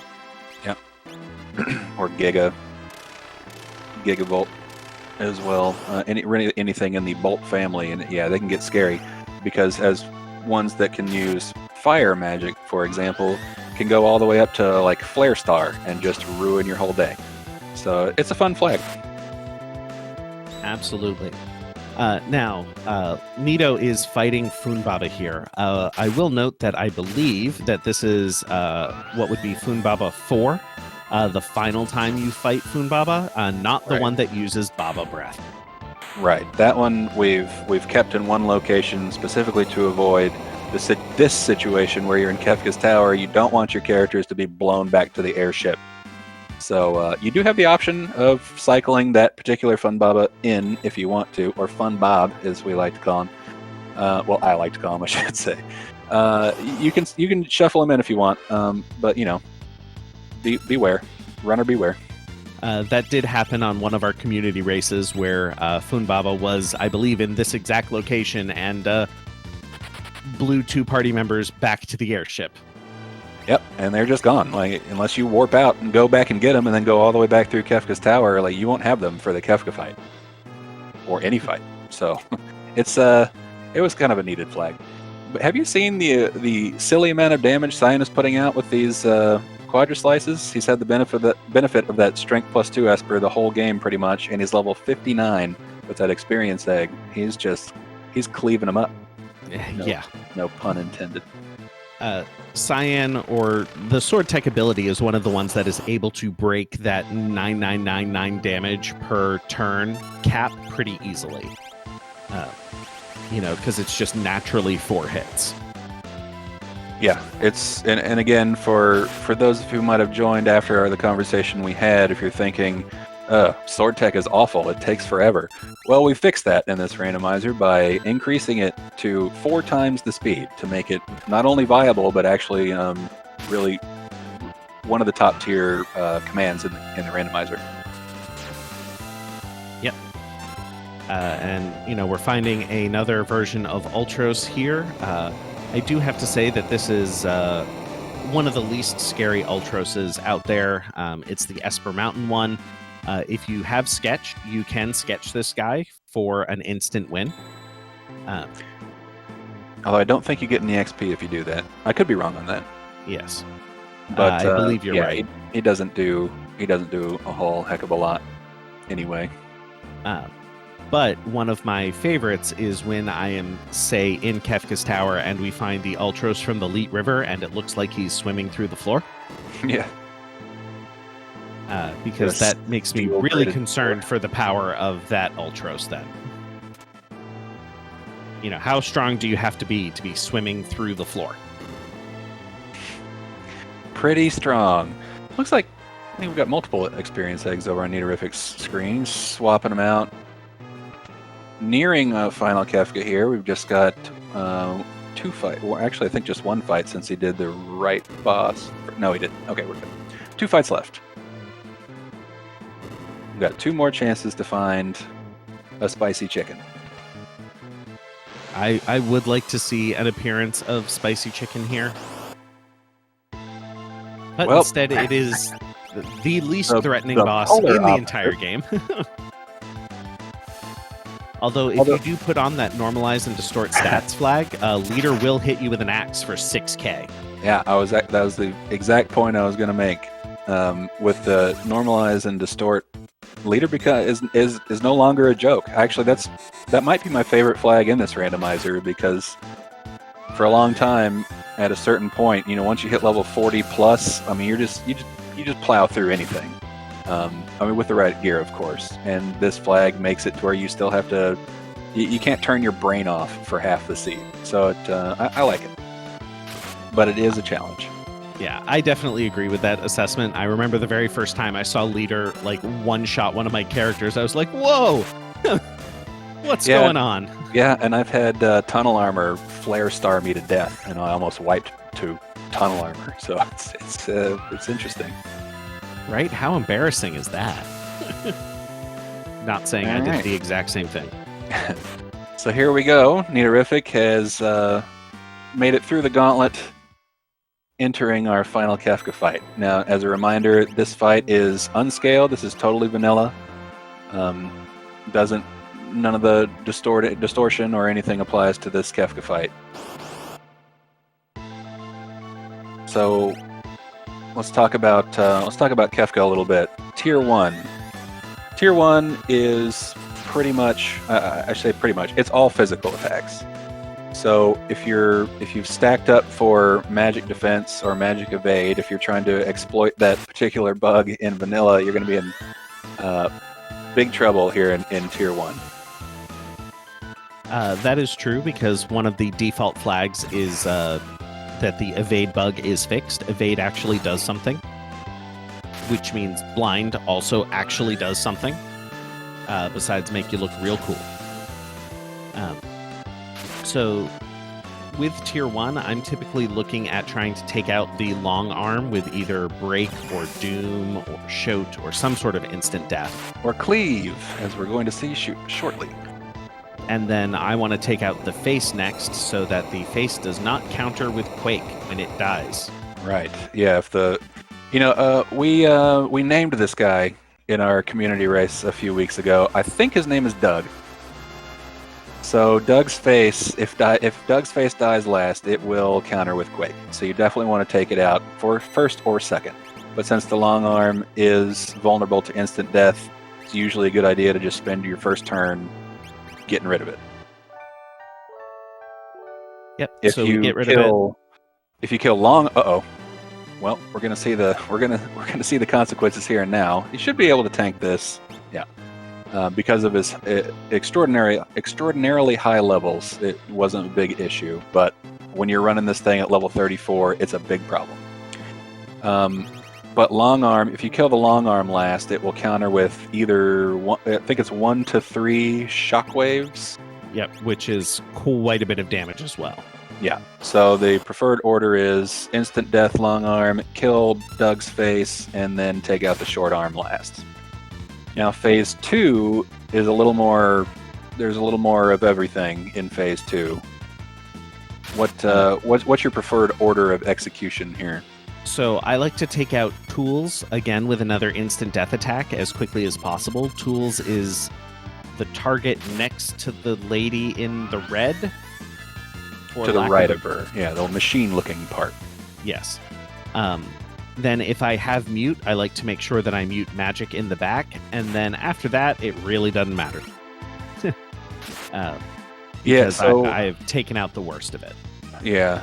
Yeah, Tiger is usually number one after tools because he can do things like zombie and in cross to freeze your whole party, and just a bunch of annoying stuff. Magic, there on the left, is vulnerable to mute, as we're seeing now, and since he only casts spells and nothing else, once you mute him, he's a non-factor. You just leave him alone and kill somebody else. Hit, who's the blue guy on the right, does physical attacks, and he will death counter with a move called 10 hits, which you can probably guess what that does. It says what it does on the tin. And then we're through. Tiger, FYI, vulnerable to ice. Use ice magic on him, take him out fairly quickly. But all these targets actually do have quite a bit of HP. They really do. And another thing to note, we don't expect people to necessarily have this memorized when they're first playing. So one of the resources that one of our community members made was a visual guide to this boss fight. So, it's an image of this boss fight with little text boxes next to each enemy saying, what you can use on them and, what they're weak to. So I know for a while I had that open next to me while I was playing. Yep, all kind of helpful stuff in the in our guides repository on the Discord. And I think Lenophis has taken out his last boss and will be headed on to Kefka here post-haste. Absolutely. Now, Tier 3 here that Nito has just entered is always my most concerning tier. This is where it gets really dangerous. Yep. Girl does Pearlwind, and she has the ability to Life 2 Sleep and bring him back to full health, which is awful. Always just a the bummer. worst. Not only that, if she's casting Life 2, it means you've killed Sleep once, which means he's done his death counter, which is Calmness, which is an instant death for your up to 2 people in your own party. So always prefer to kill Girl first, but she can only be damaged with non-elemental and physical attacks. Any element in the game will heal her. Yep. So earlier I was saying I'm always on the lookout for non-elemental attacks. This is why. Yep, and we'll see the what can happen when you deal small amounts of damage to Sleep. He not only counters with Meteo, but then his next turn can be Meteo. So you can get a Meteo spam going. But we should point out that neatorif is just tearing through this Kefka battle, mostly due to the huge levels he has, and also the generous amount of gear this seed has provided. Won't always be the case when you enter this fight. In a race setting with certain flags, you could be here at level 32 with half the amount of gear these guys have and a hope and a prayer. So they're making it look easy, but I promise you that won't always be the case. Yep.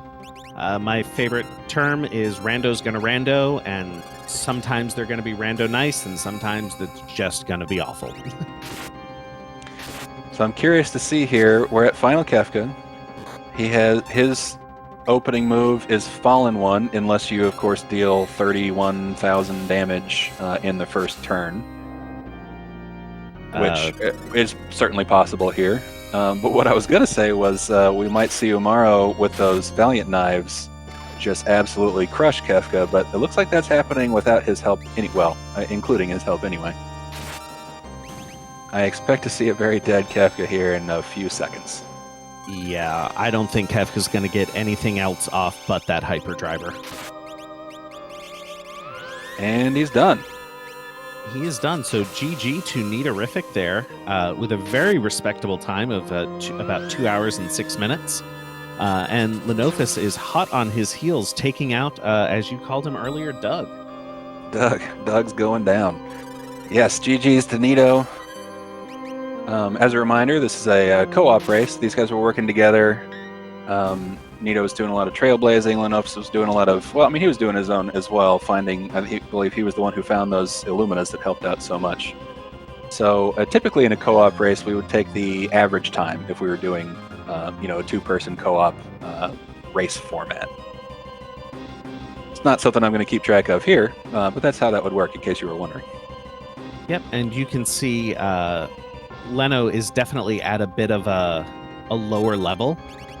He is still pumping out quite a bit of damage, but I think we're going to see his Cyan here with Quadra, or when we see him Quadra Slice, it's not going to be quite as much damage as Neatorific was doing. Right. You can tell his HP totals are quite a bit less, too. But still putting in quite a bit of work with those Illuminas, Pearl procs. Cleave, of course, never misses on anything that can be killed but with instant death, so he immediately took out tools. Gogo's hopping around like a madman. This should make quick work of tier 2 here. I wonder, has he muted? It looks like he might be about to, unless maybe he didn't pick up mute. I don't think it's really going to be relevant with how much damage he's pumping out still.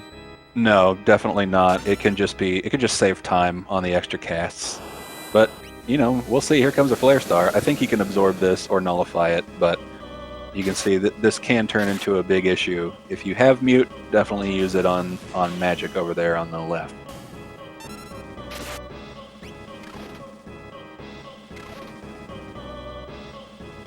And so one other thing I do like to point out in particular about this randomizer, depending on the seed and the exact requirements, it is entirely possible for 2 players to take 2 completely different routes and end the game with different characters and different checks having been done. And I think that really sets it apart from some of the other randomizers I've played where, in Free Enterprise, if the crystal is in Antlion Cave, you're going to have to do Antlion Cave, no matter what other routing choices you make. But here, you just need a certain number of characters and espers, and however you get to that number, it doesn't matter. Yeah, branching paths are great, and especially for spectators watching races, you can see a bunch of different checks on one race. And as we've learned several times, even if you go in completely different directions, doing different checks, end up with different characters, you can still end up with very, very similar times. There is not necessarily a fast way and a slow way. Depending on the randomization, it can certainly turn out that way, but a lot of different ways to tackle the same seed.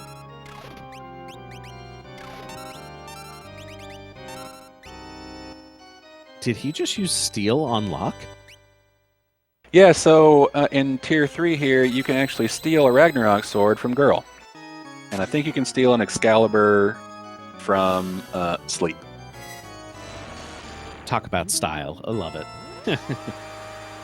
I have seen in a race somebody steal a Ragnarok and immediately equip it, and here you go, and then just beat her to death with it. And if you have no other options, I mean, even if you do have other options, Ragnarok is probably the second best weapon in the game. So yeah, it could be a great pickup. Oh, sorry.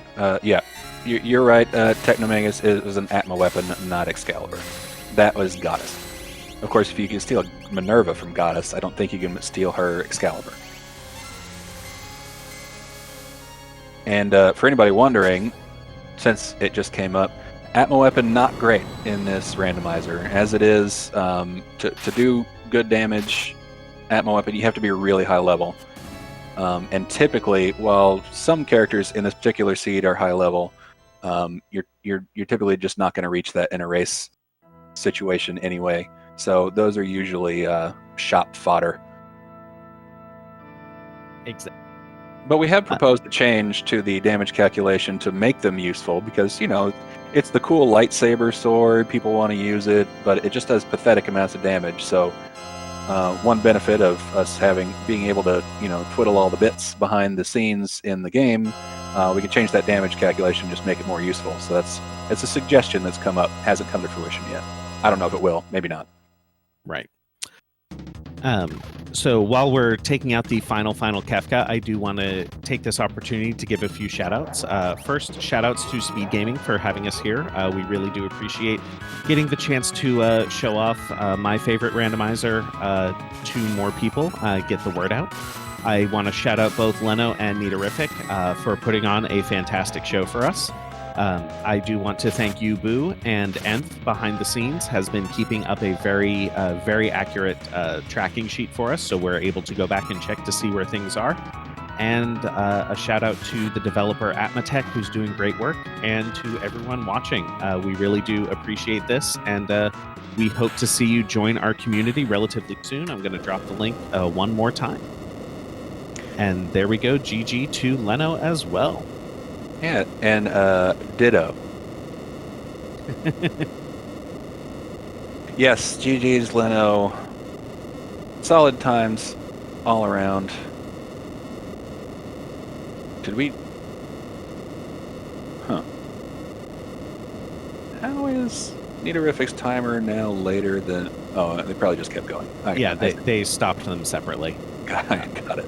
Like, wait a minute. I thought that should have stopped. Yeah, good show. So these were, as I mentioned earlier, pretty close to our standard race settings, our community race flags with a few changes. So if you want to come by, if this looked like fun, please check out the Discord. We do community races on Saturdays at 7 p.m. Eastern. And we lots of other events. There's lots of help people on the Discord. Please come check it out. And we are seeing if we can get them in here to just give us a few thoughts about the seed and what they thought about it. So, you know, we get to enjoy a little bit more of the final music and the final cutscenes here.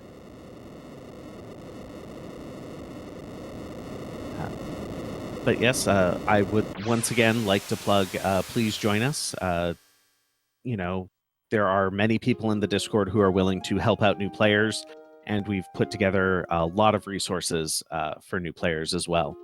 And it looks like we have both Neatorific and Leno here with us. GG, guys, what did you think? Overall, Nito said it first. Easy seed.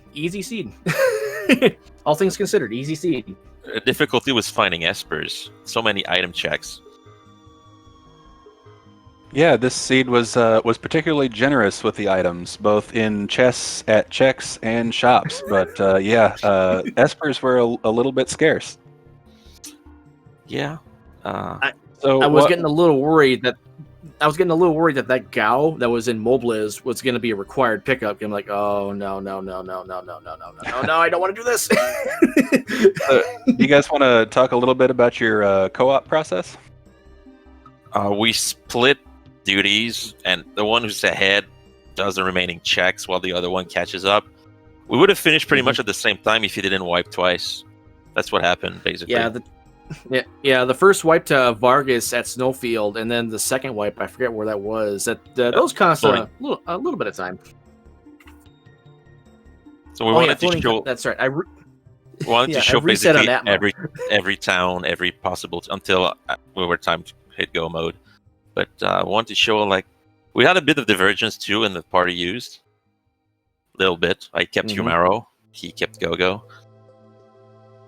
I was very happy to see the Dragoons being fully utilized by both of you. Oh yeah. Oh yes. They're fun. And my Locke was pulling his weight with the Dragoon duty. He had nothing except just Aura Lance and the 2 Dragoon items, and I just make him jump and forget about him. Yeah, it's definitely a side benefit besides the great amount of damage you can do. If they're not on the screen, they can't get hurt. Yeah. Unless, of course, they have a condemned counter, which does still work in the air. Yes, I learned that to my detriment a couple of seasons ago. I had a Dragoon die in the air. That's always fun when they land as a corpse. This land already face planted. Do more damage that way. We had a very convenient start. I ended up buying Raws but never using them. Because I was worried when I was fighting Tridoc. I gotta kill him before he kills me with Ice 3. And then I was like, hold on. Yumaro has a snow muffler and I have an ice shield. I don't care about ice damage. Right. And it was just after that we got Cyan and we got it just tumbled from there. Then the dream we got a strength +2 item, so I put it straight on Cyan with an XP egg. Then he was a destroyer of worlds. Absolutely. He completely wrecked. Cyan is good. Yeah. And Cyan is very good. Yeah, especially with 4 times sword tech speed. Yeah. Yes. It's fast. Yep, I love that too. And if you only happen to have a magic Esper, for example, a magic +2, just have him use stutter. He'll do 10k damage. He doesn't care. He doesn't care. Yeah, 6 sword tech 6 is pretty good too if you don't have any strike Espers. Absolutely. All these... And Sorry, go ahead. I was just going to say, I think that about wraps it up from our end. Once again, I want to thank you two for putting on a fantastic show for us, and inviting Boo and I along for a fun night. Thanks to you for commentating. Mm-hmm. And thank Anth for tracking as well. Anth, you did an awesome job. I hope chat enjoyed this run. You guys all did awesome tonight, Boo and Ravlin and Anth. Great. Well, any final thoughts on the on Worlds Collide before we wrap it up here? It's pretty fun. It is pretty fun. Definitely, if you guys just want to race it, there's weeklies every Saturday, usually on Randomania, but sometimes other channels. It depends on what is going on. And may or may not be tournaments in the future here on SpeedGaming. Who knows? We'll see. But it's definitely a lot of fun. The Kefka Grand Prix is also going on right now as well, so that's also worth checking out. On the personal note, when I first learned of Free Enterprise a while back, I said, "Oh, that's a great idea, but I wish it was for Final Fantasy VI instead, because I prefer 6 over 4." And then someone told me, "Hey, Worlds Collide." Like, hey, it's pretty similar, same concept, and it's great fun. Excellent. Well, thanks everybody. Thanks for watching. And I think that'll do it.